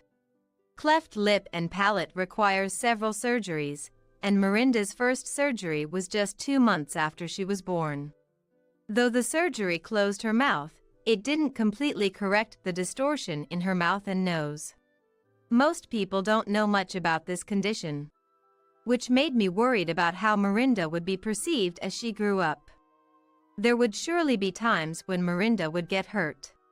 Still, Dennis and I discussed letting Mirinda live like any other child, attending school and going to amusement parks just like her peers. The days of hospital visits must have been painful for young Mirinda, who usually doesn't complain much. Mirinda would become anxious before surgery, saying, "Mom." There must have been unspeakable anxiety clinging to her. She wouldn't let go of my hand until she fell asleep. As an elementary student, Mirinda would come home and share various school events with laughter. Today, Gerald and my class mimicked the teacher, and it was so funny. During lunch, we played rock, paper, scissors to see who gets the dessert of the kid who was absent, and Caitlin won. Over the last long weekend, Tyrone from the next class went on a vacation with his family. But their dad got lost while driving, and it was a huge mess. Mirinda would tell fun stories at dinner every day, but I noticed something off. None of the stories Mirinda told included herself. Mirinda always just tells me about things others have said or done. She never mentions doing anything with a friend herself. Despite a bad feeling, I lacked the courage to directly ask her about it. One day in 2nd grade, Mirinda came home crying. What's wrong? What happened? Seeing Mirinda cry, except before surgeries, surprised me. Mirinda was silent, looking frustrated, but then she couldn't hold back anymore and started crying louder. It's okay, you can cry all you want. I hugged my daughter tightly. After calming down, Mirinda said, "You know, Mom," and shared feelings she had kept to herself. Even though Mirinda wears a mask to school to hide her mouth and nose's distortions, she has to remove it during lunchtime. The first time they ate together, a boy sitting across from her pointed and laughed, saying, "Your face looks weird." That started it, and other kids gathered around, saying, "Really? That's funny," expressing their thoughts aloud. The teacher quickly scolded everyone, "Back to your seats," settling the situation. But from that day, Mirinda felt ostracized, unable to join any friend's circle. She had been enduring this for over a year. "Why did you keep silent until now?" "Because, Mom and Dad, you always have it tough because of my condition, right? Surgeries cost a lot of money, and you have to go back and forth between the hospital and home for me. Mirinda, for US." Knowing Mirinda was considerate of us made me feel inadequate as a parent. Why am I the only one like this? Tears fell again from Mirinda's eyes after she finished speaking. "I'm sorry, Mirinda. Despite being blameless, she's had a hard time at school. Not just school. Mirinda might continue to be seen strangely by others because of her condition. I blamed myself, feeling responsible for her suffering." "I'm sorry, Mirinda. From now on, Mom promises to be by your side as much as possible to protect you. Even for busy Dad at work, I'll be with you." I hugged Mirinda again tightly. When I told Dennis after he came home, "It's hard not being there when you're going through tough times. I've let you handle all the hardship alone," Dennis also blamed himself. "It can't be helped. I'll protect Mirinda's heart, and you protect our livelihood. Let's protect Mirinda together." Yes, we should. We vowed again to protect our daughter. From that day, I quit my job at the apparel company and became a housewife. In 3rd grade, Mirinda underwent her 4th surgery. While the first 3 surgeries were minor corrections, the 4th involved transplanting bone from her pelvis to her upper jaw. It was more extensive than before, but it made the distortion from her mouth to her nose less noticeable, making her look no different from other children. However, having bone removed from her pelvis made walking difficult for Mirinda, forcing her into a wheelchair for a while. Still, Mirinda would look at her face in the hand mirror and ask with a bright, radiant smile never seen before, "Hey, Mom. Do I look prettier now?" Seeing my daughter happy and smiling without feeling self-conscious made me happy too. "Yes, you're very pretty, Mirinda." I brushed her hair and spoke to her. After a while, Mirinda began serious walking rehabilitation. She almost fell during the unfamiliar rehab, but when I tried to help, "Just watch, Mom," she scolded me. Holding onto the handrail, Mirinda grimaced with each step, "This is nothing. My face looks proper pretty now." Lucky, right, never showing any signs of weakness. "Does it hurt? Are you okay?" I couldn't help but worry and wanted to support her physically. "If you always support me, Mom, there's no point in rehab." Mirinda laughed shyly. As a result of her positive attitude towards rehab, the pain in her hips completely vanished, and she could walk on her own without needing crutches anymore. 2 years later, Mirinda was in 5th grade. There were still scars on her lips, but they were hardly noticeable and less mentioned. It seems Mirinda has grown to like looking at her face in the mirror. Upon waking up, she heads straight to the bathroom and faces herself in the mirror with a smile. She used to dislike even approaching a mirror. The memory of those times feels like a distant past, making me chuckle to myself. "I wish I could see Dad," Mirinda sighed. Dennis has been on a work assignment far away. We sometimes communicate via video calls, but it's not the same as having him nearby. Sherry said her family is going on an overseas trip. Frederick is going camping. Everyone seems so lucky. Despite it being summer vacation, Mirinda lamented not being able to go anywhere due to our circumstances.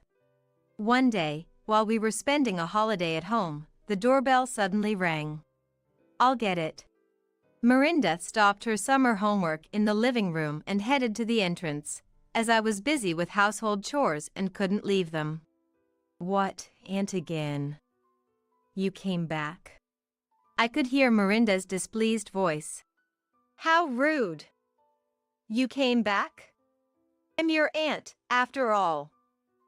Family can visit as many times as they want, right?" Saying so, the visitor entered the house without waiting for Mirinda's consent. It's cool here. Revived." I poked my head out from the balcony and welcomed the guest half-heartedly. "Welcome, Ensley." The guest was Ensley, Dennis's sister. According to Dennis, after graduating from high school, Ensley worked as an office clerk at a small trading company but ended up quitting within 3 months after being reprimanded by a senior for taking too many days off and getting into a heated argument. Now, she's living back at home. Dad told me she doesn't even bother to look at job ads he shows her. Just throws them on the floor and spends all day playing video games. Dennis complained about Ensley's lack of motivation. Ensley just sat down on the sofa as if it were the most natural thing in the world. As Mirinda tried to return to her homework, Ensley, fanning her sweaty shirt front to catch some air, exclaimed, "It's so hot. This weather is absolutely crazy." Ensley loudly exclaimed, disregarding Mirinda, who was trying to study. When Mirinda frowned in annoyance, Ensley did not miss it. "Am I bothering you, niece?" she asked with a creepy smile, intentionally disturbing Mirinda. Mirinda just sighed without engaging, knowing from experience that arguing would only encourage Ensley to be more annoying. "Mirinda, I'd like something cold.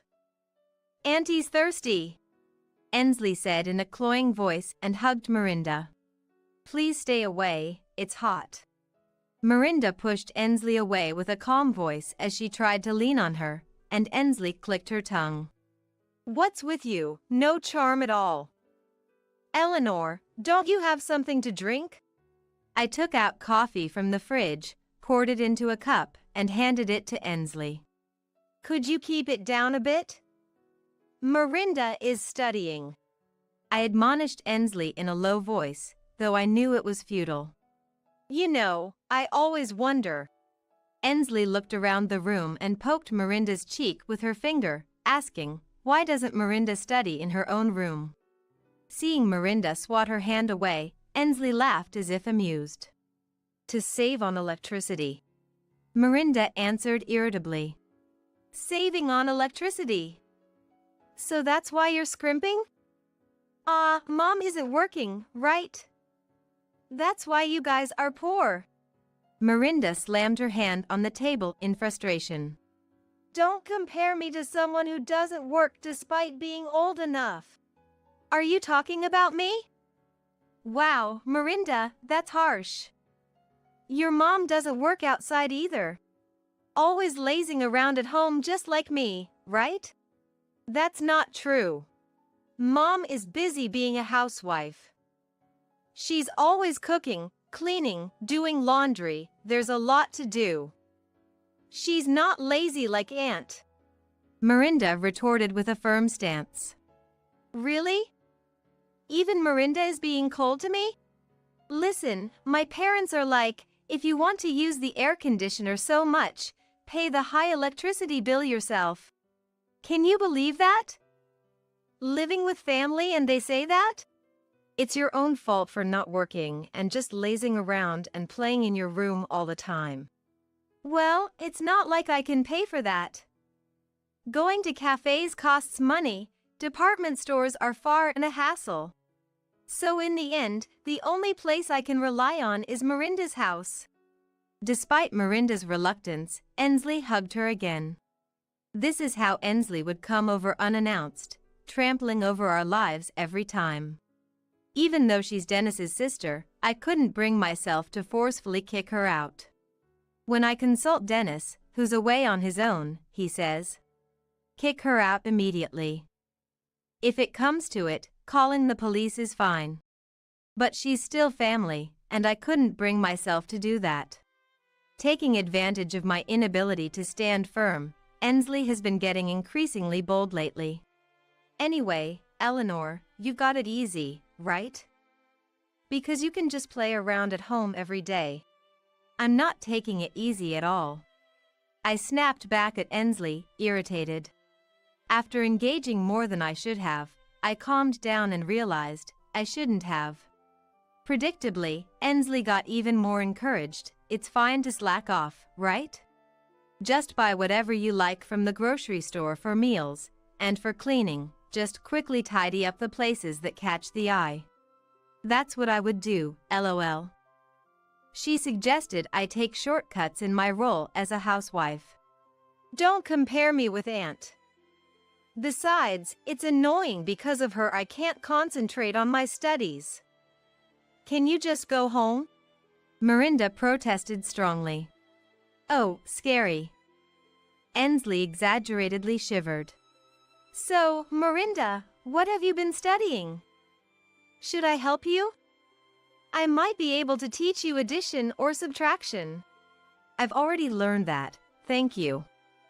Please, just go home. Oh. What's this? Your summer project isn't finished yet. Ensley peered over at Miranda's planner. I remember those days. With summer projects, you never really know what to do, right? It's hard to find something you actually want to research. In that regard, Mirinda, I'm kinda envious. What do you mean? Well, not many kids are born with such an interesting face like you. Why don't you compile something about that condition? It'd be easy, right? LOL. It's about yourself, so you wouldn't have to research much. I couldn't stay silent at my sister-in-law's incredibly insensitive remark. Enough, Ensley. There are things you should and shouldn't say, even if we're family. Oh, scary, scary. I was just stating the facts. If she compiles something about her interesting condition, everyone will be pleased, won't they? Ensley is calling Miranda's condition interesting. Laughing, without knowing how much pain and suffering Mirinda and we have gone through. Mirinda, don't worry about what such a person says. I grabbed Ensley's arm, trying to drag her out of the house with all my might. That's when Mirinda stood up slowly and said with a smile, "Don't worry, Mom. I've decided." In contrast to me, who was about to explode with anger, Mirinda was completely calm. Well then, Mirinda, I don't quite understand, but your mom seems really angry, so I'll leave. Ensley said without a shred of remorse, smirking creepily as she prepared to leave. I wanted to unleash my anger on her, but Mirinda pulled at the hem of my shirt, stopping me. You too, Mom, shouldn't worry about what that person says. Looking at the suddenly quiet entrance after Ensley left, Mirinda spoke. She must have some plan in mind. Thinking this, I managed to suppress my anger. 3 months passed. Mirinda, it's okay to relax a bit. Saying that, the national newspaper reporter eased the slightly tense expression on Miranda's face. Dressed in new clothes bought for this day, Mirinda smiled with confidence. That's the spirit. You're doing great. Praised by the handsome reporter, Miranda's cheeks flushed slightly. 3 months ago, I couldn't have imagined Mirinda being interviewed by a national newspaper. The interview took place in a small cafe in the neighborhood, which we had reserved. The owner, who I've known for a long time, whispered to me, "Hasn't Mirinda become quite beautiful?" Indeed, the last time the owner saw Mirinda was before her fourth surgery. As Mirinda's mother, always watching her closely, it was hard for me to notice. But acquaintances who saw her without a mask after a long time were often surprised. Mirinda's treatment had progressed so much that her facial structure from her mouth to her nose was indistinguishable from other children's. Of course, some surgery scars remained, but they were hardly noticeable unless pointed out. Let's take one last photo. Smile. Prompted by the reporter, Mirinda smiled broadly without her mask. 3 months ago, on the night Ensley left, Mirinda declared to me, "I've decided on my summer project theme. I want everyone to know about me. I'll do what Aunt suggested." She didn't seem bothered by Ensley's words. In fact, she seemed more radiant than before. "Is that okay with you, Mirinda?" I asked. Laughing a little, Mirinda said, "Mom, you're always overprotective. I'm not the crybaby I used to be. This is something I've decided to do myself." Seeing my daughter so full of confidence, I felt reassured. "All right, then I won't stop you. Go ahead as you think is best, Mirinda." "Okay, got it." From that day, Mirinda began to confront her condition of cleft lip and palate again. Shortly after starting elementary school, she had been teased by classmates about the shape of her nose and mouth. Suffering in silence because she couldn't tell her parents. She compiled the numerous surgeries she underwent and the teasing into a booklet, including photos from those times. There's one photo that is particularly meaningful to me. It was taken the day Mirinda first opened up to us about the mean things said at school. Although she protested, "No, don't take a picture," I took it anyway. "Why did you take a photo?" She protested tearfully, but I hugged her tightly. "Someday, we'll look back at this day and laugh, Mirinda." At the time, Mirinda couldn't understand and just cried out of frustration. Afterward, we discussed why people hold such prejudices. We concluded that prejudice stems from ignorance. Indeed, cleft lip and palate is a rare condition, affecting 1 in 1,000 people. But with ongoing treatment, one's appearance can become indistinguishable from others. We hoped that more people knowing about the condition and its treatment would reduce the instances of patients being viewed strangely. That became our family's unified wish. In advancing her summer project, Mirinda set up a special website and conducted a survey for children suffering from the same condition and their parents. This revealed that other families, like ours, were troubled and pained by prejudice. Good luck, Mirinda. You're very brave. If there's anything we can do, just let us know. I realized Mirinda had many supportive comrades suffering from the same condition. Mom, thank you for giving birth to me. Thank you for raising me. Because you supported me, I was able to get this far. Mirinda whispered, looking at the photo. The hard worker is you, I replied. Mirinda had undergone numerous surgeries since she was very young. Especially the fourth surgery, which involved transplanting bone from her pelvis to her upper jaw, was the most challenging, leaving her unable to walk on her own for a while, but she never complained. She is truly a strong child. Of course, I feel like hiding my face with a mask. But I've come to think that this unique aspect of mine could be considered cool. Mirinda said confidently. A month after summer vacation ended, Mirinda came home from school and said, "Look. My summer project was highly praised at school, and I was awarded this certificate." She showed me the certificate, breathless and sweaty from her excitement. My friend said I was cool. Mirinda happily shared her school experiences. A month after that, a newspaper company contacted us for an interview. I read the interview article. Mirinda, you're amazing.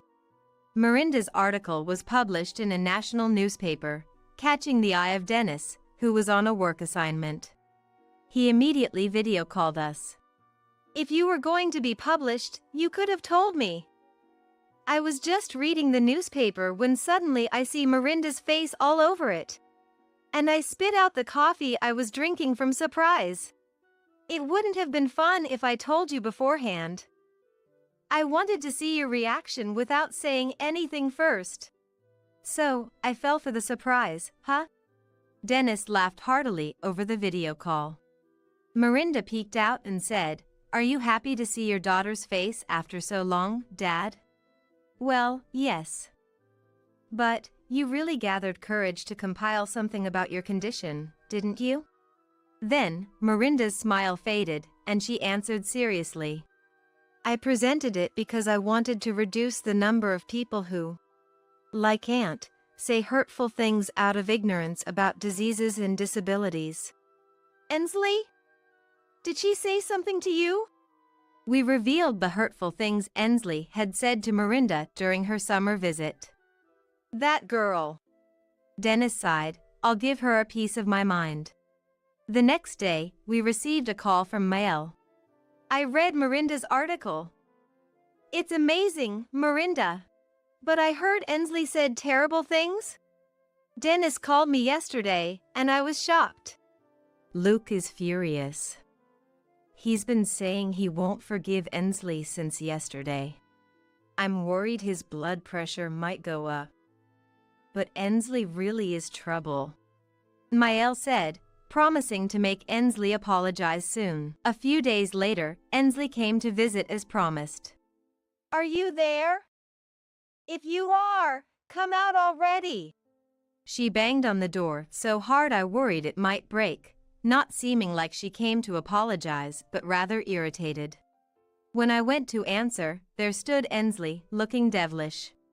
What are you doing on your own? She protested, not apologizing but complaining instead. I had no idea why Ensley was so angry. When I remained silent, thanks to your daughter stirring things up, I got yelled at by my parents and bro. Now I feel uncomfortable at home. How are you going to take responsibility? She demanded. Apparently, Ensley had been severely scolded by my in-laws and Dennis because of Miranda's project. But I thought it was all Ensley's fault. Unable to hold back my anger at Ensley's lack of remorse, I exploded. Enough, Ensley. If you're not here to apologize, please leave. I finally let out the anger I had been holding back, even to Ensley, who kept repeating her arrogant attitude. For the first time, I openly protested, leaving Ensley momentarily taken aback. Whether you're my husband's sister or whoever, anyone who hurts my precious daughter is not family. Don't come to our house again. You're nothing but trouble. What? Getting angry all of a sudden? Silly. Even though I came to apologize, you're kicking me out. Fine then. I'll tell the family you're a stubborn DIL. Just remember that. Miranda interjected while listening beside me. Aunt. I'm recording our conversation, so lying is useless. It'll be found out soon anyway, she said, admonishing Ensley like a child who won't listen. Oh well. I guess I'll forgive you just for today then. With those final words, Ensley left with a pale face. Ah, that feels so much better. Now in 5th grade, Miranda seems more mature than ever to me. She never used to complain, not because she didn't want to but because she didn't want to worry us. But now, it's different. Miranda isn't holding back tears anymore. She doesn't even feel the need to cry because she's become so strong and resilient. Looking at Miranda's serene profile, I couldn't help but feel a bit reflective. Maybe I've been too worried about her. With the sole intention of not letting her feel lonely, I quit my job to always be there for her. But it seems Miranda is fine now. Without me realizing, she has grown up and surrounded herself with many strong allies. Lately, she's been bringing school friends home more frequently. What? Is there something on my face? Miranda noticed my gaze and looked at me questioningly. Yes, lots of happiness. What? That makes no sense. Laughing at my response, Miranda seemed amused. Feeling her growth, I decided to rejoin the workforce at an apparel company I had been invited to rejoin. Eleanor, I read the newspaper. Miranda did great, didn't she? Every time my coworkers mentioned it, I calmly responded, she probably doesn't think she did anything extraordinary. She just presented her life as it is. One evening, Miranda shared her future dreams with me. I want to become a doctor. To help children and families suffering from diseases and disabilities like mine. Facing myself through my summer project made me think that.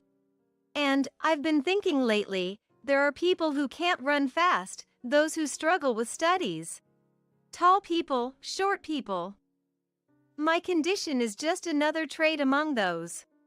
Hearing her aspirations, I felt hopeful for her future. Oh, and by the way, a boy in my class told me he likes me. Miranda casually mentioned her dream and then shared this news. Reporting this to Dennis via video call, he panicked. What? Isn't it too early for her to be in a relationship? Hey, are you okay with this? Calm down, my dear husband. I calmed down the frantically panicking Dennis. The fact that a boy confessed to Miranda probably means that the kids around her have stopped caring about her condition. As for Ensley, I heard she was kicked out by Dennis and the in-laws. Ensley, who had been lazing around at home every day without working part-time, finally decided to become independent after losing financial support. In reality, she had no choice but to do so. Now, she struggles with living alone in a small, old apartment, earning a little from part-time work. The wish Miranda had for her summer project, to reduce ignorant and hurtful comments about diseases and disabilities, is also my wish. Of course, 1 or 2 actions alone won't change the world. But that's exactly why we, who know the struggles and pain, must continue to spread the truth to the world. I vowed in my heart to continue watching over Miranda, ensuring her growth isn't hindered. Dennis has decided to return from his assignment. Dennis convinced his boss to allow him to work predominantly remotely. I won't let you two feel lonely again, he said. But then, you came back because you're worried Miranda might get a boyfriend, aren't you? That's not the case, Dennis awkwardly responded. Anyway, we're back to living happily and closely as a family of 3. A family that's always full of laughter, our pride and joy.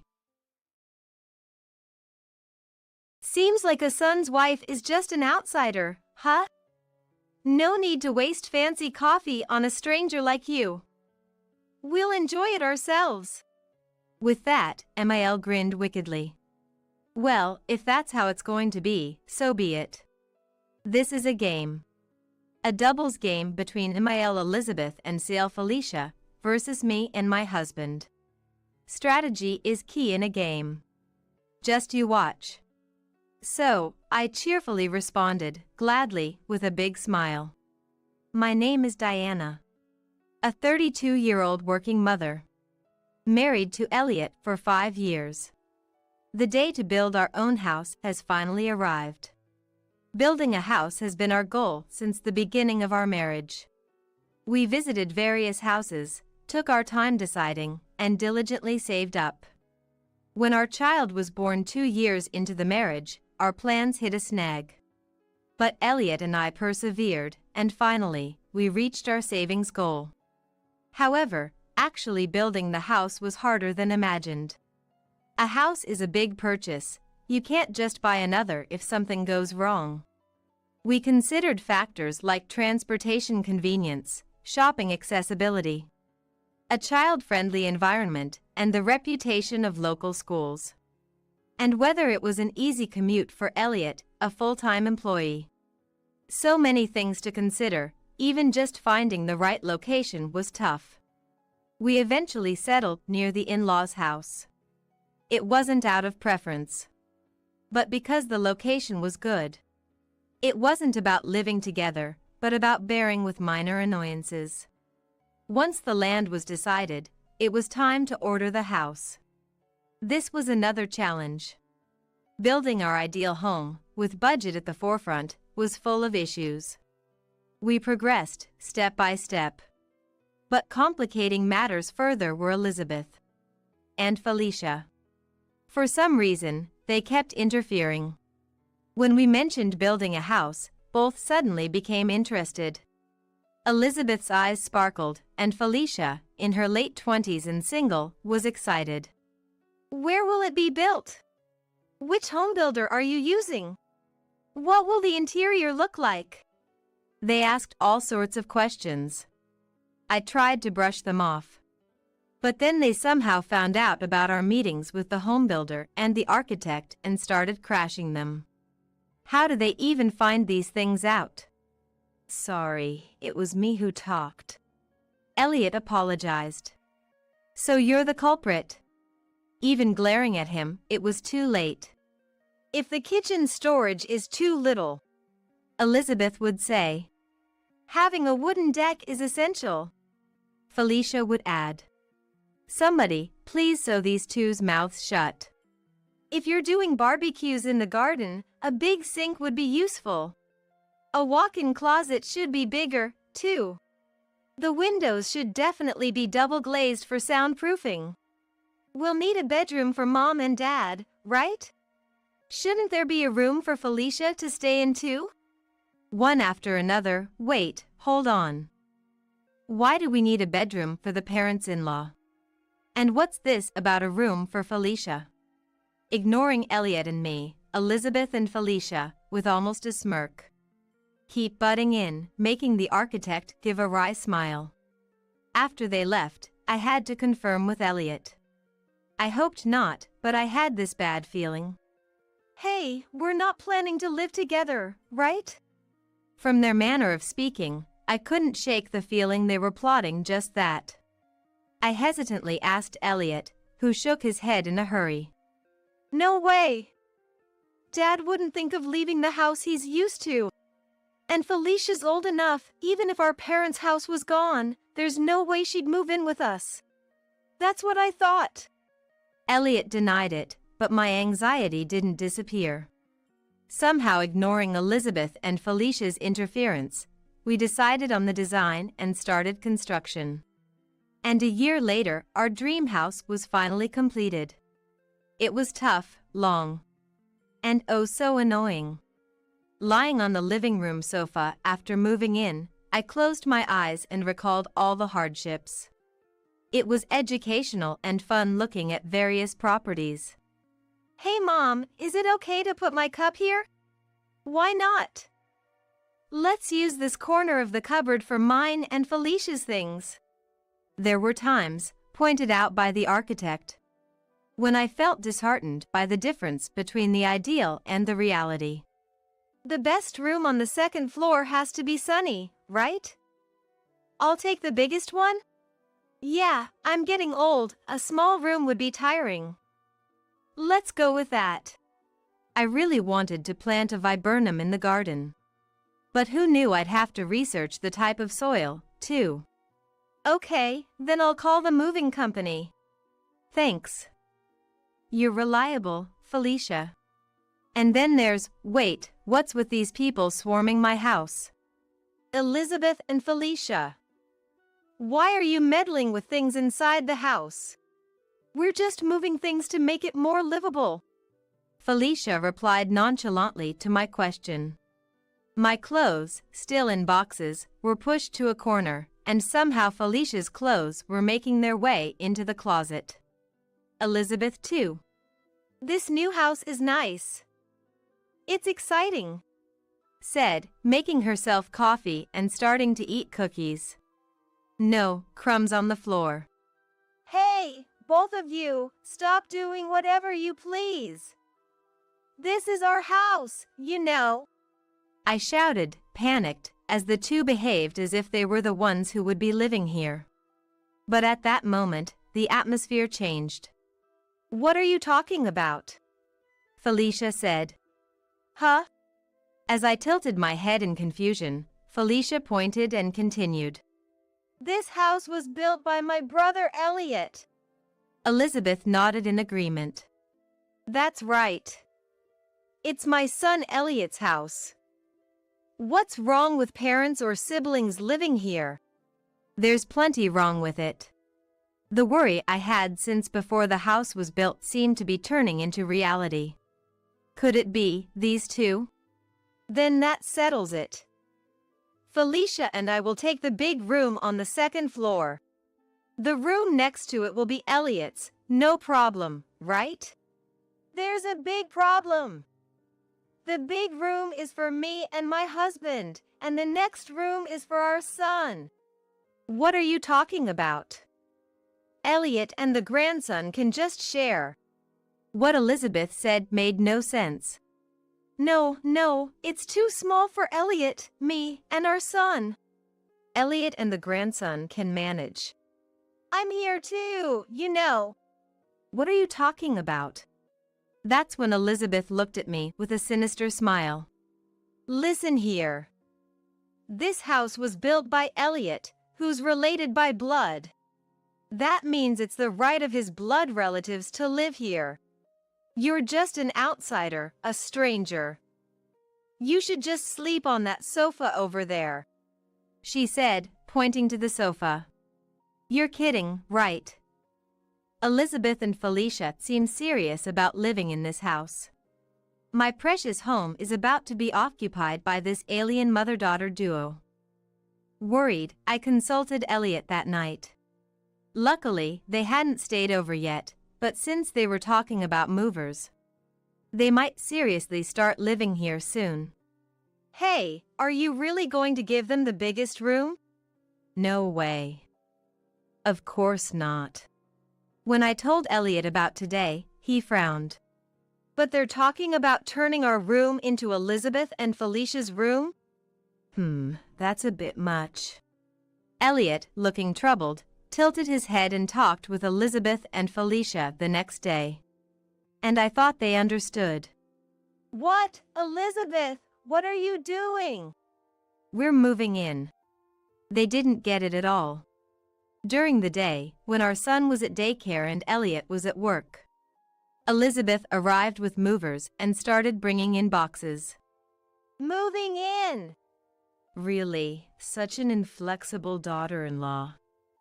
Why should we have to settle for a small room? That's practically ungrateful. After all, a son's wife is just a stranger. Didn't Elliot tell you anything? He did. No to the big room. What a narrowed-down version of the story. Living in this house at all is the problem. I was stunned as they moved everything in. The space intended for our son's room was now occupied by heaps of cardboard boxes, and then Felicia arrived. Oh no, it's a small room. Felicia! What on earth? Hi, Diana, let's get along from now on. Since it's the joyous first day of moving in, let's have a luxurious dinner, okay? No. Ignoring me, Elizabeth and Felicia disappeared into their room and closed the door. Oh, great. Due to Elizabeth and Felicia's surprise invasion, our new home was now occupied by the enemy.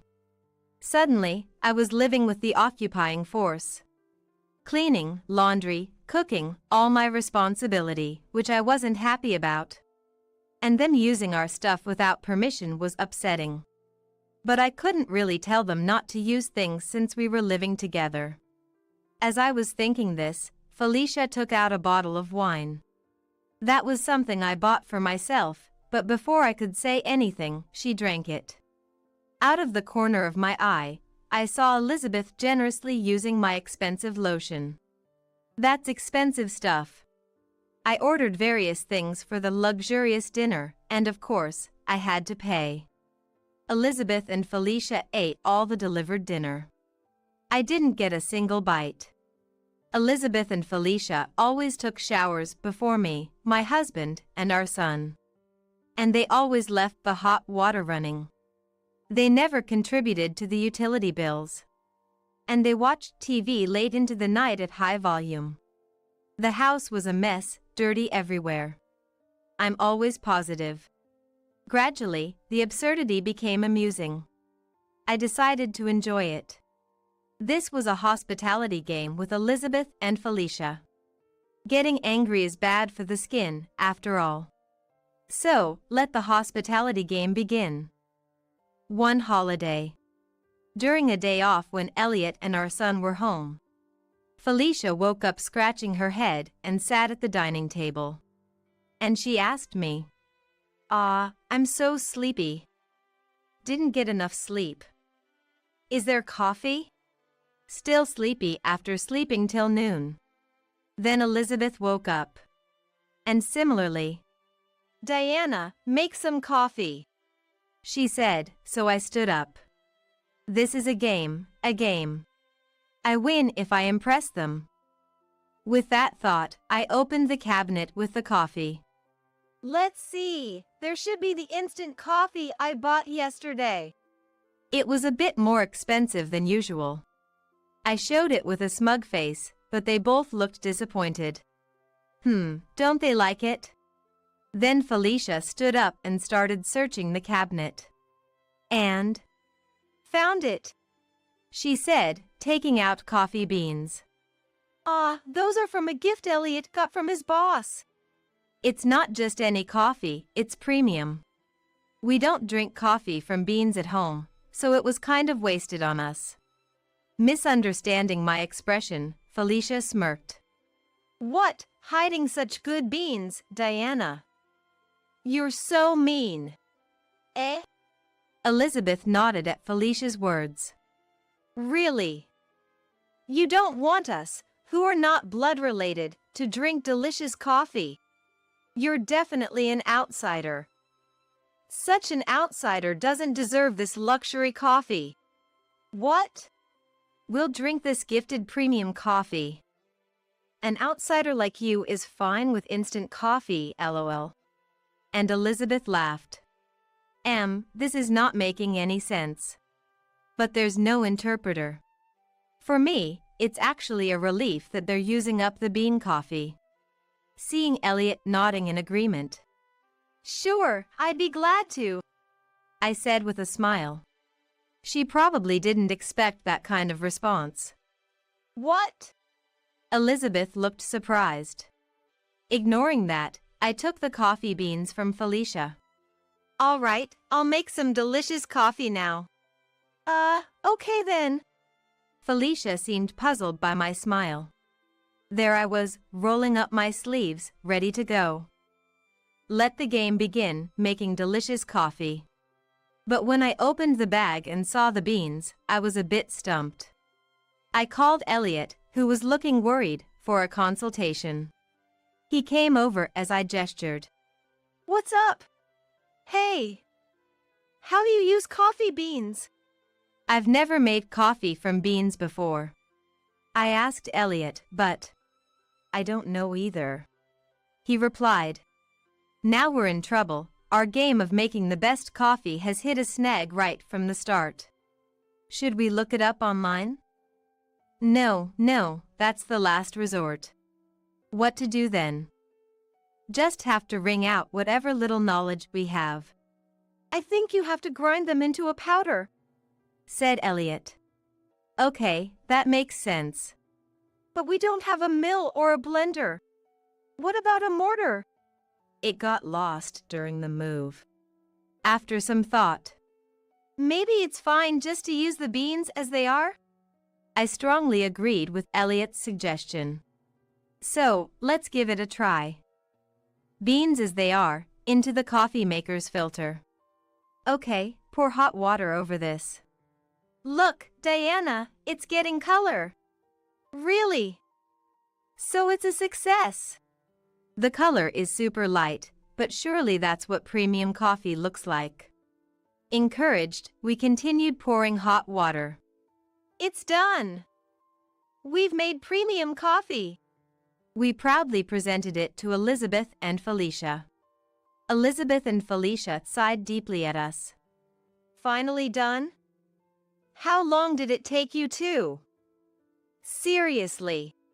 Because of a stranger son's wife, time is wasted. It's so light. Elizabeth smirked as she criticized me, then screamed when she saw the coffee. What? It's so light. Is this tea? Felicia frowned at the coffee too. We, the couple, shook our heads in disbelief. Genuine premium coffee, extracted from high-quality beans.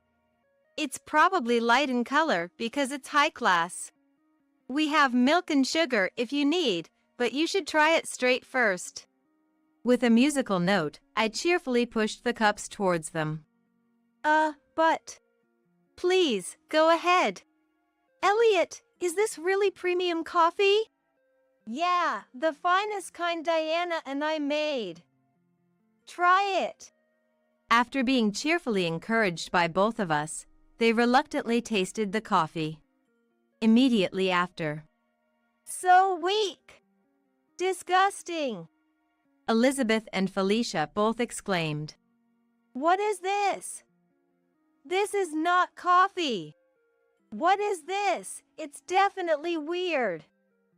Diana, how did you make this coffee? I just poured hot water over the beans. What? Was something wrong? I looked at Elliot, but he just shrugged. Weird, I just made it normally. Too high class for your taste? Huh? I am a woman who suits high class stuff. It's this coffee that's odd. Ah, good. Then please drink it all. No, but I mean... Here you go. If high-end stuff suits them, they'll surely get used to it while drinking. So, there's only one thing to do. I pushed the coffee cup to Felicia's mouth and made her drink forcefully. Meanwhile, Elliot, calling it filial piety, was encouraging Elizabeth to drink. Now, this is getting fun. The daily game is enjoyable. Elizabeth, shall we clean your room? Hey, at least knock first. Ah, sorry. Since you always enter our room without knocking, I thought it wasn't necessary. Felicia, all this stuff on the floor is trash, right? I'll throw it all away. That's a premium bag. Elizabeth, since you said the seasoning was too light yesterday, I made it stronger today. Too strong. Not just strong, it's spicy. Felicia, it seems you like my lotion, but I have something better. It has a unique smell, but it's good for your skin. Smelly. What is this? Don't put it on my face. The game of pleasing them was getting more and more fun. I continued to serve them with increasing enthusiasm. They cried with joy, so I win. Elliot was also doing various things, but as I spend more time with them, I have the advantage. Then one day, Elizabeth and Felicia disappeared. Huh? Then I received a call from Fael. Oh right, Freddie from the in-laws' house. How has he been? Enjoying a carefree solo life? That's good. According to Freddie, Elizabeth and Felicia came back crying. What happened? Elizabeth's lips are swollen, and Felicia's skin is shiny but smells terrible, he said. They must have been so happy they went to report to Freddie. But they shouldn't think it's over yet. There's a barbecue in the garden tonight. I'm setting up a trampoline for Elizabeth and Felicia to enjoy, so I'll go pick them up now. I announced and went to fetch them from the in-laws' house. For some reason, they ran away, and a chase began. Eventually, I easily caught elderly Elizabeth and Felicia, who boasted about knowing all the hiding spots since childhood, was found by Elliot. Stop it! Stop it, please! They cried with joy, no need to be shy. A few days later, movers suddenly arrived and took Elizabeth and Felicia's stuff away. Why? I wanted to show more hospitality. I said to them hiding behind Freddie at the in-laws' house, and they shook their heads vigorously with pale faces. Elliot looked genuinely disappointed. Hey Elliot, seems like our hospitality wasn't enough for Elizabeth and them. Is that so? Maybe we need to study more. Hearing this conversation, Elizabeth and Felicia began to tremble. After that, Elizabeth and Felicia stopped coming to our house. Even when I greet them in the neighborhood, "Hello," they run away immediately. Well, it's fine. Peaceful days returned. We remodeled their room into our son's room, and were even talking about having another child. Feeling a bit unfulfilled now the game is over, unnoticed Freddie stood beside me. The real ditzy ones never realize they're ditzy, do they? And muttered. Factory worker father? Breaking off the engagement. As soon as she said that, Edith, my mother-in-law, threw her coffee at my dad. Beside her, laughing, my father-in-law, John, made no move to stop Edith. Coffee stains quickly spread across the suit Dad had specially cleaned for this day. Fortunately, the coffee was lukewarm and there was no risk of a burn. I offered Dad a handkerchief in surprise, while Timothy frantically tried to clean his suit. While worrying about any injuries, Timothy scolded his parents, who just kept laughing. During this, Dad said nothing, simply stood up, pointed at them, and declared, "Then I'll just have to ruin your company." He said this in a voice I had never heard before, took my hand, and we left the house. Behind us, Timothy's shouts at his parents echoed, and soon he followed us.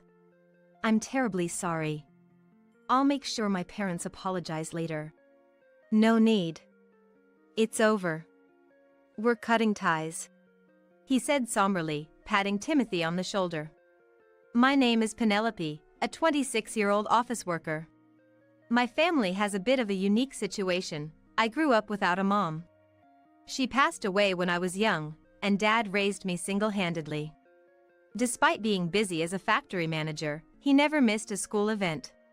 He'd often rush back to work after these events, but I've always respected him deeply for it. During college, I dated Timothy, who was 2 years my senior. He was gentle, sincere, and popular at university. Despite knowing it was a long shot, I confessed to him, and he accepted. However, Timothy had his worries, mainly about his parents. He spoke of them only in vague terms, never delving into details. It seemed there was some conflict with them, but I didn't press, though it troubled me. Still, Timothy himself was flawless, so our relationship continued. He lived alone since starting university, but occasionally visited his parents. He'd return exhausted, clearly stressed about them. He always put me first, making him my pride and joy.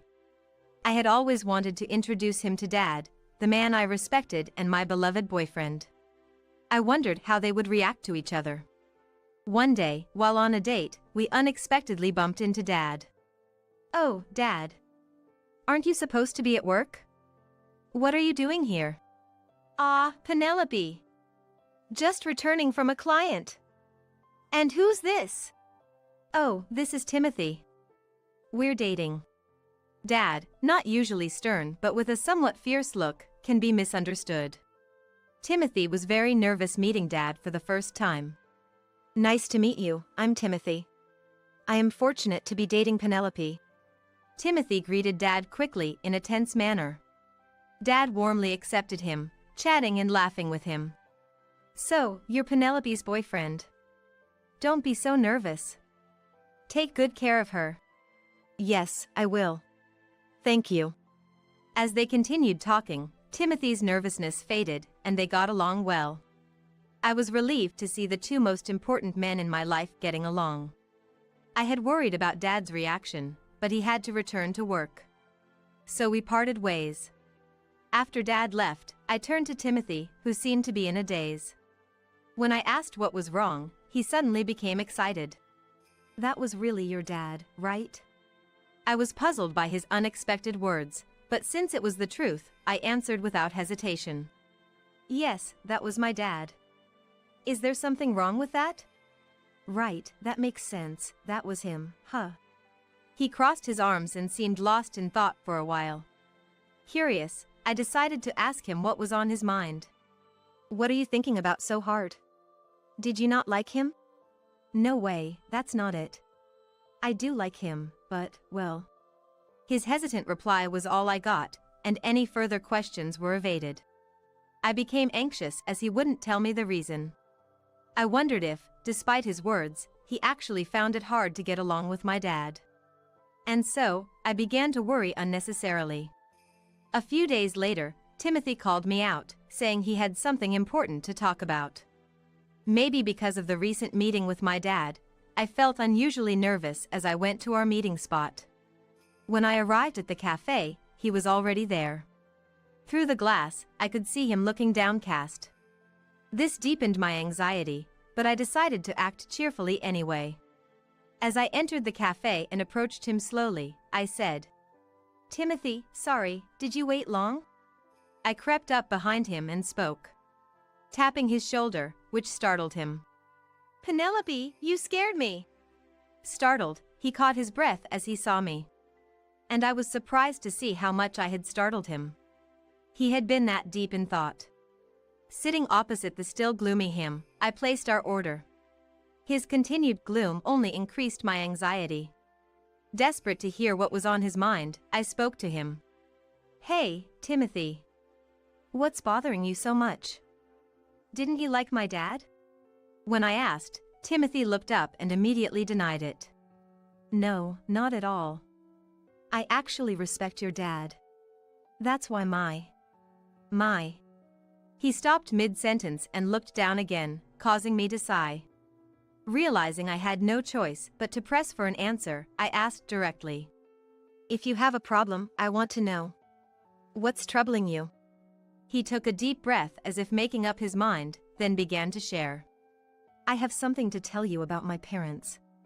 It's a long story, but I need you to hear it all." The story he shared was shocking.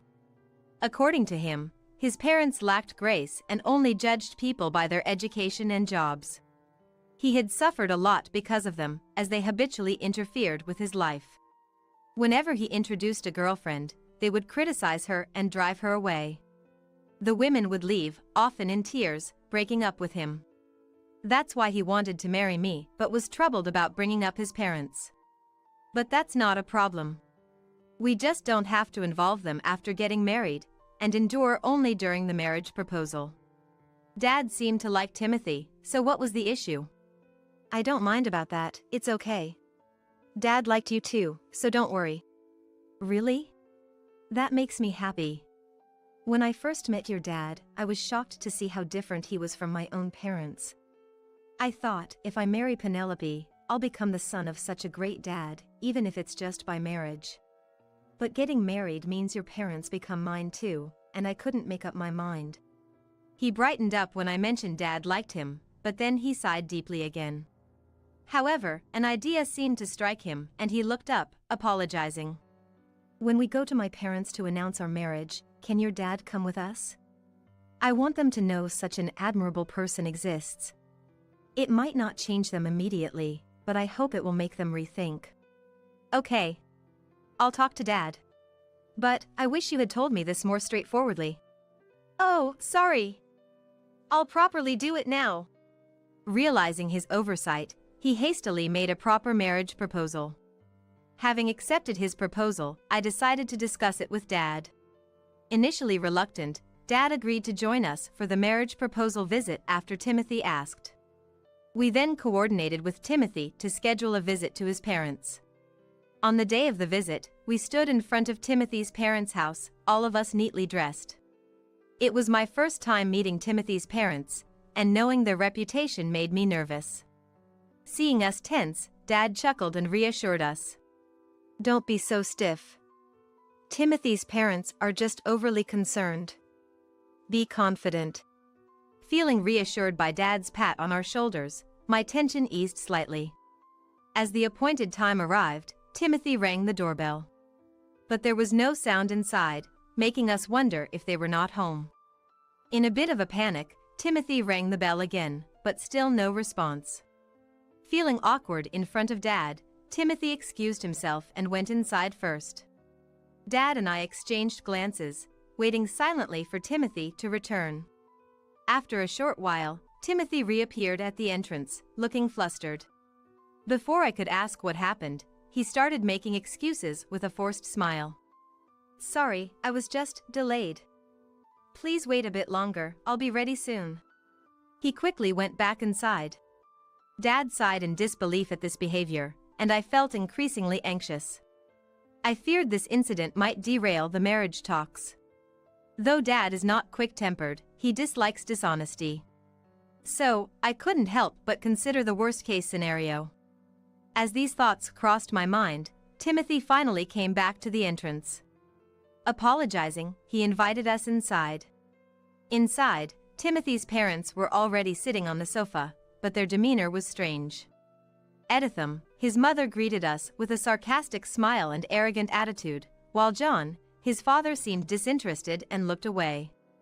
Though we were led to the sitting room, the coffee served was lukewarm. Silent since our arrival, Timothy's behavior, and the tense atmosphere made me uneasy. However, knowing we needed to greet them, I tried to compose myself. As Timothy introduced his parents and us, I felt warmth in my heart from his considerate introduction of Dad and me. But his parents scoffed at our introduction, and the next moment, Edith's hand reached for her cup, shocking me. "Factory worker, father? Breaking off the engagement." As soon as she said that, Edith threw her coffee at Dad. Beside her, laughing, John made no move to stop Edith. Coffee stains quickly spread across the suit he had specially cleaned for this day. Fortunately, the coffee was lukewarm, and there was no risk of a burn. I offered Dad a handkerchief in surprise, while Timothy frantically tried to clean Dad's suit. While worrying about injuries, Timothy scolded his parents, who just kept laughing. During this, Dad said nothing, simply stood up, pointed at them, and declared, "Then I'll just have to ruin your company." He said this in a voice I had never heard before, took my hand, and we left the house. Behind us, Timothy's shouts at his parents echoed, and soon he followed us. "I'm terribly sorry. I'll make sure my parents apologize later." "No need. It's over. We're cutting ties," Dad said somberly, patting Timothy on the shoulder. Then we went back to our house with Timothy, and Dad immediately changed his clothes. Meanwhile, Timothy earnestly apologized outside Dad's room, with Dad's troubled voice occasionally heard. But I was too shocked by Edith's actions to pay much attention to anything else. From the moment I saw their faces, I knew getting along would be difficult due to their arrogant attitude. But I never expected them to do something like that, and I was furious that they belittled Dad. Sitting on the living room sofa and clenching my fists, I kept replaying the earlier events. I knew getting worked up wouldn't help, but I couldn't help myself. Eventually, Dad came into the living room after changing, followed by Timothy, who immediately apologized to me. "Penelope, I'm truly sorry. I had no idea they would do something like that, let alone belittle someone. I'm really sorry, I did a terrible thing." Timothy probably knew it wasn't something easily forgiven. The fact he didn't ask for forgiveness showed his sincerity. This made me feel like I should apologize to him. I took Timothy's hand, who was on his knees, and apologized. "I'm sorry too for saying something so thoughtless without knowing anything. I never expected it to turn out like this." Then I turned to Dad to offer my deepest apology. "Dad, I'm sorry too. My careless suggestion led to this mess." Dad just looked down and shrugged his shoulders in response to my apology. It's no wonder he didn't say anything. This situation was unexpected for everyone here. But this meant his earlier words might actually come true. I decided to ask him directly about his intentions. "Dad, what you said to them earlier, was that true? Are you really planning to ruin their company?" In response to my question, Dad looked at Timothy and then nodded firmly. "Yes, it's true. I do intend to do it. His company's performance has been poor, and I've been thinking about what to do with it. It's a good opportunity to cut it off." Dad's eyes were serious and unwavering. He is the owner of a factory, a well-known leading local company where he started as a worker. He first worked as a worker at this factory. He gave up his dream of becoming a painter after Mom passed away to raise me alone. Working tirelessly in the factory, his hard work was recognized and he climbed the ranks. Eventually, he was favored by the previous president and promoted repeatedly. When the previous president, or rather, the former factory manager, wanted to retire, Dad was chosen to take over. The factory owns several subsidiaries, and one of them is managed by John, Timothy's father. This was revealed during the earlier greeting. John should have recognized this, but he failed to, as Edith acted first, before Timothy introduced him in detail. Timothy just wanted to say that Dad worked in the factory, which is the parent company of John's. But Edith and John's prejudice led to this unfortunate situation. If they had listened properly, this might not have happened. Dad said John's company seemed to be mismanaged. This could potentially affect Dad's factory, so he had been considering what action to take. I was thinking of layoffs to improve management, but I'd rather avoid that if possible. It seemed like the right time to make a cut. He smiled troubledly, probably not wanting to lay off employees. Regret tinged his words. After saying this, he turned to Timothy and said in a low voice, "I've decided to do it, but it means your parents will be in trouble. It's harsh, but are you sure you're okay with this?" Faced with this question, Timothy hesitated for a moment but then looked Dad in the eye and replied, "I've already cut ties with them. They did unforgivable things. They need to atone for it, and I want them to reflect on this incident and everything else. More than that, I have a request. It's inappropriate at this time, but I must ask, please let me get engaged to Penelope. I'm aware of the trouble my parents caused. More than anything, I want to be with Penelope. Please allow it." Dad crossed his arms, deep in thought. It may seem inconsiderate right after such an incident. However, moved by Timothy's fervor, I also pleaded with Dad. "I also ask you, Dad. Despite everything, I want to be with Timothy."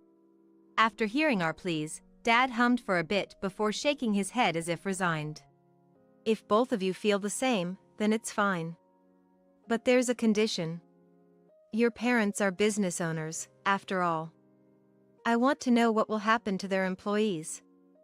If you can't answer that, your marriage is off."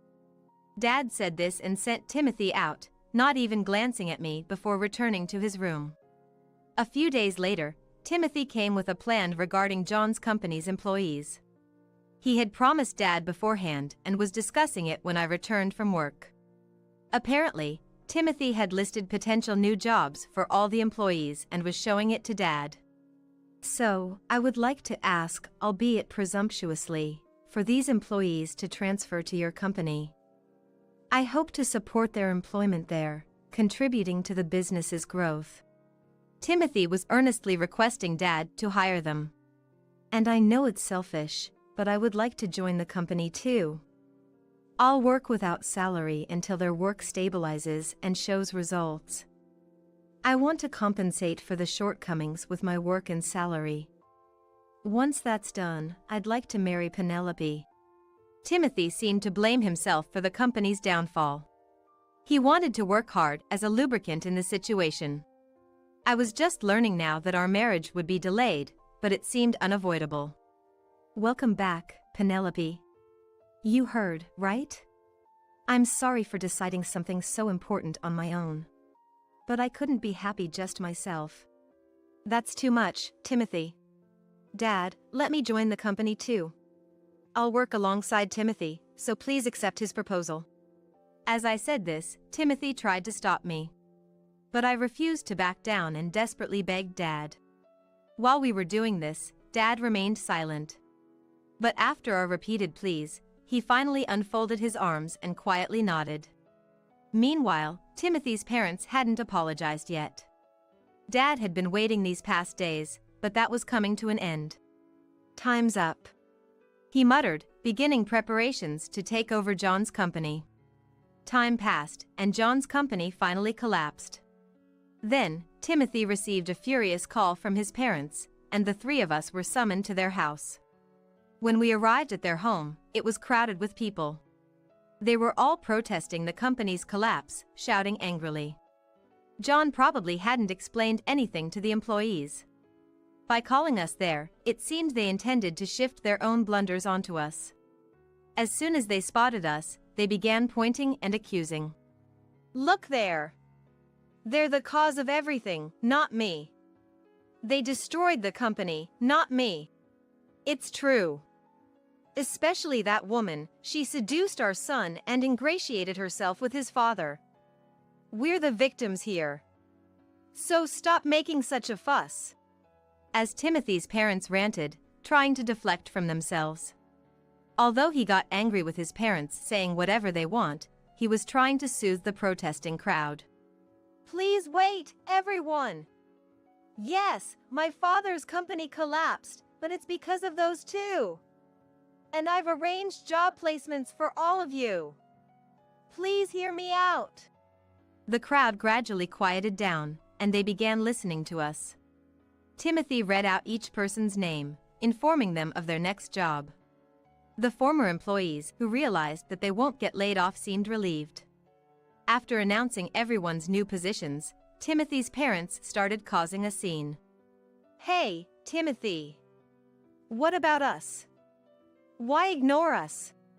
Tell us our job placements. If you do, we'll forgive that man and even approve your marriage to that woman. Ignoring their wailing, Timothy began explaining the circumstances of the company's downfall. The former employees, who realized that they won't be laid off, seemed relieved. Which is why I'm truly sorry for the trouble. Thanks to our generous president, your jobs are saved. Please, let's start anew without anger. Turning to Dad, Timothy gave an expression of gratitude. We've caused so much trouble. Thank you for indulging our selfishness. I promise to work diligently. The former employees, moved by Timothy's actions, also appreciate to Dad. Amidst this, his parents were the only ones dissenting. Don't be fooled. That man destroyed the company, and she instigated it. Face reality. You've lost your jobs because of them, right? Just because they've helped you now doesn't mean you should lose sight of the truth. Despite their desperate appeals, no one paid any attention to Timothy's parents. Especially after hearing the whole story from Timothy earlier. Even Dad ignored their words. As the former employees looked on, hoping for reassurance, Dad told them that he would inform them of the details later, which brought voices of relief. The employees left the house. Once everyone was gone and it became quiet, Timothy's parents started complaining about how they couldn't live anymore. The company's collapse means we'll lose this house, which was the collateral. Yes, exactly. Where are we supposed to live now? Timothy sighed in exasperation at his parents, who were determined to blame us. It's obviously your own fault. Maybe it's time you learned a bit of self-reflection. He rebuked them, but it seemed they had no intention of listening. Unable to bear it anymore, I finally burst out in anger. After all the trouble you've caused Timothy, getting carried away because you were business owners. Isn't this all because you only cared about titles? My words prompted them to retort. But Dad intervened, not letting them speak. A business owner is responsible. Taking responsibility is part of the job. Do your last duty properly. Receiving a stern scolding from each of us, they were left speechless. Leaving the two of them behind, we departed from there. Eventually, they lost everything, the company, the house, and the land. They didn't offer any compensation to the former employees and seemed to have dodged the issue. However, having lost everything, they ended up arrested for dine and dash. They contacted Timothy for help, but he coldly refused, having cut ties with them. They're probably in jail now. Since then, we've received no contact from them. Even if they got out, they still had to atone for their actions towards the former employees. Timothy and I quit our jobs and joined Dad's company. For the first few months, we lived off our savings and worked without a salary, as promised. One day, we met some of the employees from Timothy's parents' company. Recognizing us, they rushed over, eagerly shaking our hands, expressing gratitude for the new job, and thanking Dad for taking them in. They thanked Timothy for arranging it and thanked me for my help. I didn't remember, but I had helped them with some documents when they first joined. Grateful for everything, they left, saying they'd continue to work hard. Hearing this, we felt relieved and hurried to Dad's office.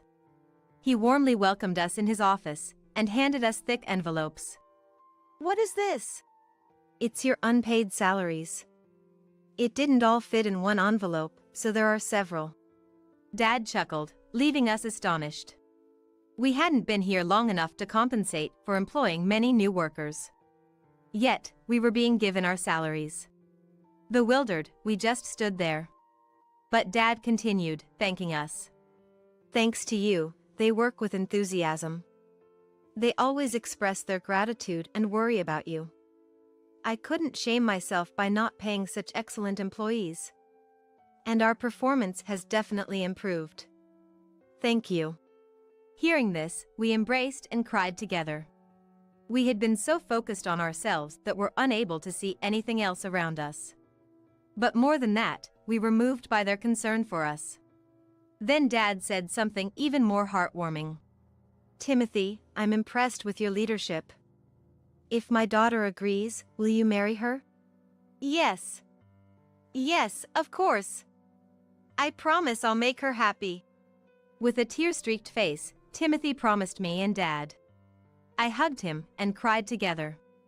So, we got married. We continue to work together at Dad's company, living happily.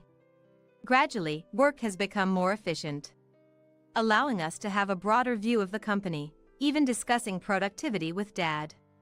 Timothy visits the factory and subsidiaries, asking about inconveniences and proposing solutions, staying very busy. We both work with more passion than at our previous jobs. Finding fulfillment really does change one's work ethic. But soon, that will have to be put on hold. I'm taking maternity leave from Dad's company. Dad, Timothy, everyone at the company, and I are all looking forward to the arrival of our grandchild. Leave everything and get out of this house. I'm taking it, furniture and all. I couldn't believe my ears when I heard this from my sister-in-law. Ever since my husband, Noah, passed away, she's been doing whatever she pleases. Even when I remind her that this was mine and Noah's home, she doesn't care. I felt that even if I resisted, nothing would change. So, I decided to leave everything behind, just as she wanted. Fine, I'll leave. My name is Isabella. Noah was a young CEO who took over his father's company. It's a major corporation that everyone knows, with a vast number of employees. I became his secretary right when he became CEO, and we got to know each other closely. During tough times, we supported each other, and as days went by, we fell in love and started dating. Everyone at the company knew about our relationship, and since we were both successful, we were admired. 2 years later, we got married. When he proposed, it was the happiest moment of my life, and our relationship remained strong after marriage. Later, I quit my job as a secretary to support Noah full-time at home. We've been married for almost 10 years now. We're planning a trip for our upcoming anniversary. Every day with Noah is a joy. However, there was one problem. I have an older brother named Liam. Our dad works as a driver and our mom is too frail to work. After high school, Liam got a job without going to college and moved out. I went to college with money I saved from part-time jobs, and later got a job as a secretary at Noah's company. The pay was great, and I mostly saved or sent money home. Liam, knowing this, often asked me for money. Some of the money I sent to our parents also ended up with him. Liam had a temper, and to avoid confrontations, I never said anything.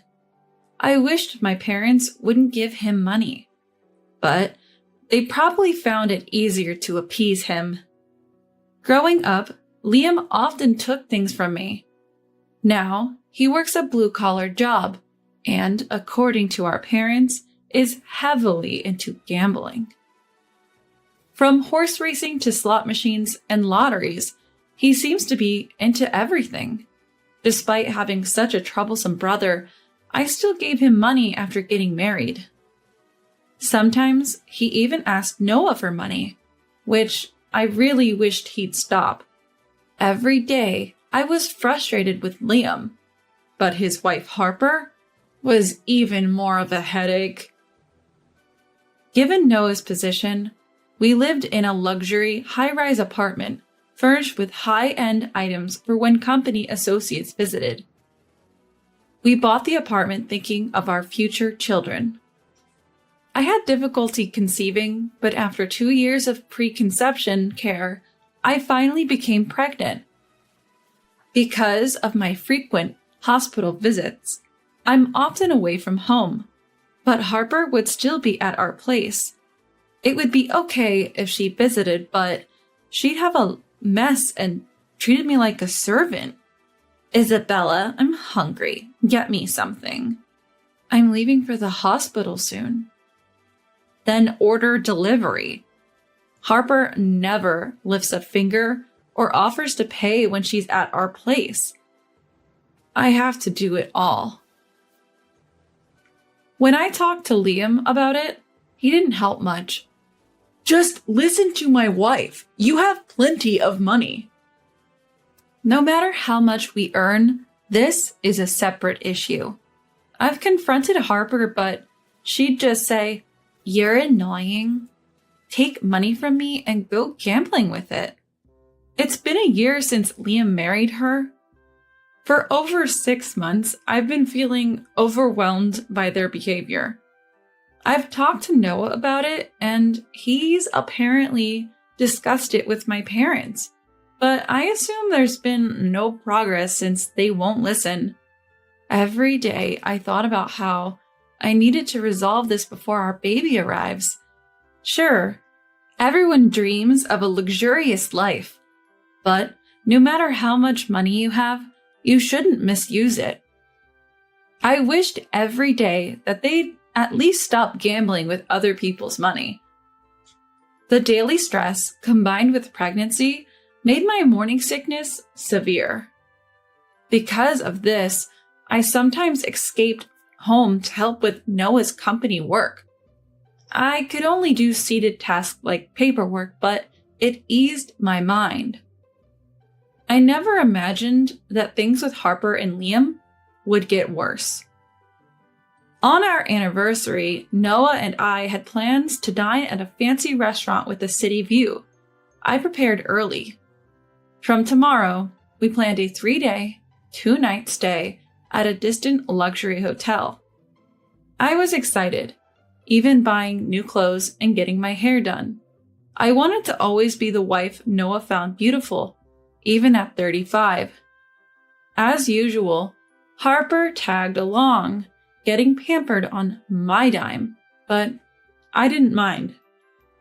I checked our preparations for tomorrow, ensuring we didn't forget anything. Though it was a lot to manage, I was excited about the hotel. Time passed, but Noah didn't return, and there was no message. Maybe he's held up at work. I waited for his call, but nothing came. Just as I was about to call his office, my phone rang. It was an unknown number. Answering, I heard, "Is this Mrs. Noah? Please come to the hospital immediately." The call was from a hospital. If they mentioned Noah's name, Something must have happened to him. If they mentioned Noah's name, something must have happened to him. I quickly grabbed essentials, hailed a taxi, and rushed to the hospital. I was led to the surgery waiting area. When I arrived, the nurse called me into the examination room, and I listened to the story.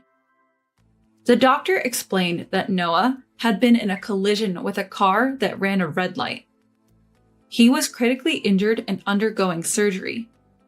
They told me to brace myself as he might not make it. I was in shock and couldn't process the news. After hearing about the accident, I was in a panic and barely remember what followed. I prayed desperately outside the operating room. Noah, please stay alive, please. 4 hours later, the surgery door opened and the doctor emerged. We did our best. I'm so sorry. Noah didn't make it. I cried uncontrollably, my sobs echoing in the dim hospital corridor. Memories with Noah flooded my mind, and though a nurse tried to comfort me, I barely noticed. Soon after, my mother-in-law arrived, crying in my father-in-law's arms. Then, a male doctor approached with a bouquet. Are you his wife? Mr. Noah wanted you to have these when he was brought in. Apparently, Noah was conscious when the ambulance arrived and asked them to bring the flowers from his car. He insisted they be given to his wife before losing consciousness. The bouquet, slightly damaged from the crash, was still a beautiful bunch of roses. Tucked within was a note. Isabella, thank you for being by my side for 10 years. I'm always grateful. Please take care from now on. Reading the letter, I hugged it close and I cried even more. That night, my mother-in-law stayed by my side, but my heart was still shattered. The first night without Noah was unbearable, and I couldn't sleep a wink. The next morning, I felt no better, but my mother-in-law reminded me of my pregnancy. So I tried to rest a bit. When I woke up, I felt a kick from the baby inside me, bringing me back to reality. This child is mine and Noah's, and it's about to be born. It's as if the baby kicked to tell me to pull myself together. So I whispered a promise to Noah that I'd protect our child and live strongly. I washed my face with cold water and tried to fix my tear-streaked face. A few days later, after discussions with the family, we held Noah's funeral. Many attended, including family, colleagues, and business partners. But amidst the mourners, one person stood out. Why should I wear mourning attire? It's so outdated. Harper was dressed in a flashy party dress, completely out of place. Many looked at her with disdain, but she seemed unfazed. She even started flirting with some of the business executives. It was clear she was after their money. After the funeral, my mother-in-law called a family meeting about Noah's life insurance. She believed I should receive everything, but some family members thought it should be shared. Harper and Liam joined the discussion. Shouldn't the insurance money go to Liam, the eldest sibling? Harper's argument seemed driven by her own desire to get a share. She even said, Isabella probably has enough savings. She doesn't need it. I sighed at Harper's audacity and confronted her about her inappropriate attire. No matter the reason, you two won't see a dime of that insurance money. And your attire? Hardly fitting for a funeral. As I spoke up, the surrounding family members shot icy glares at Harper. Feeling the tension, Liam and Harper quickly left the scene. For Harper, this was the first time meeting many of the relatives. But her first impression? Absolutely terrible. What's the big deal?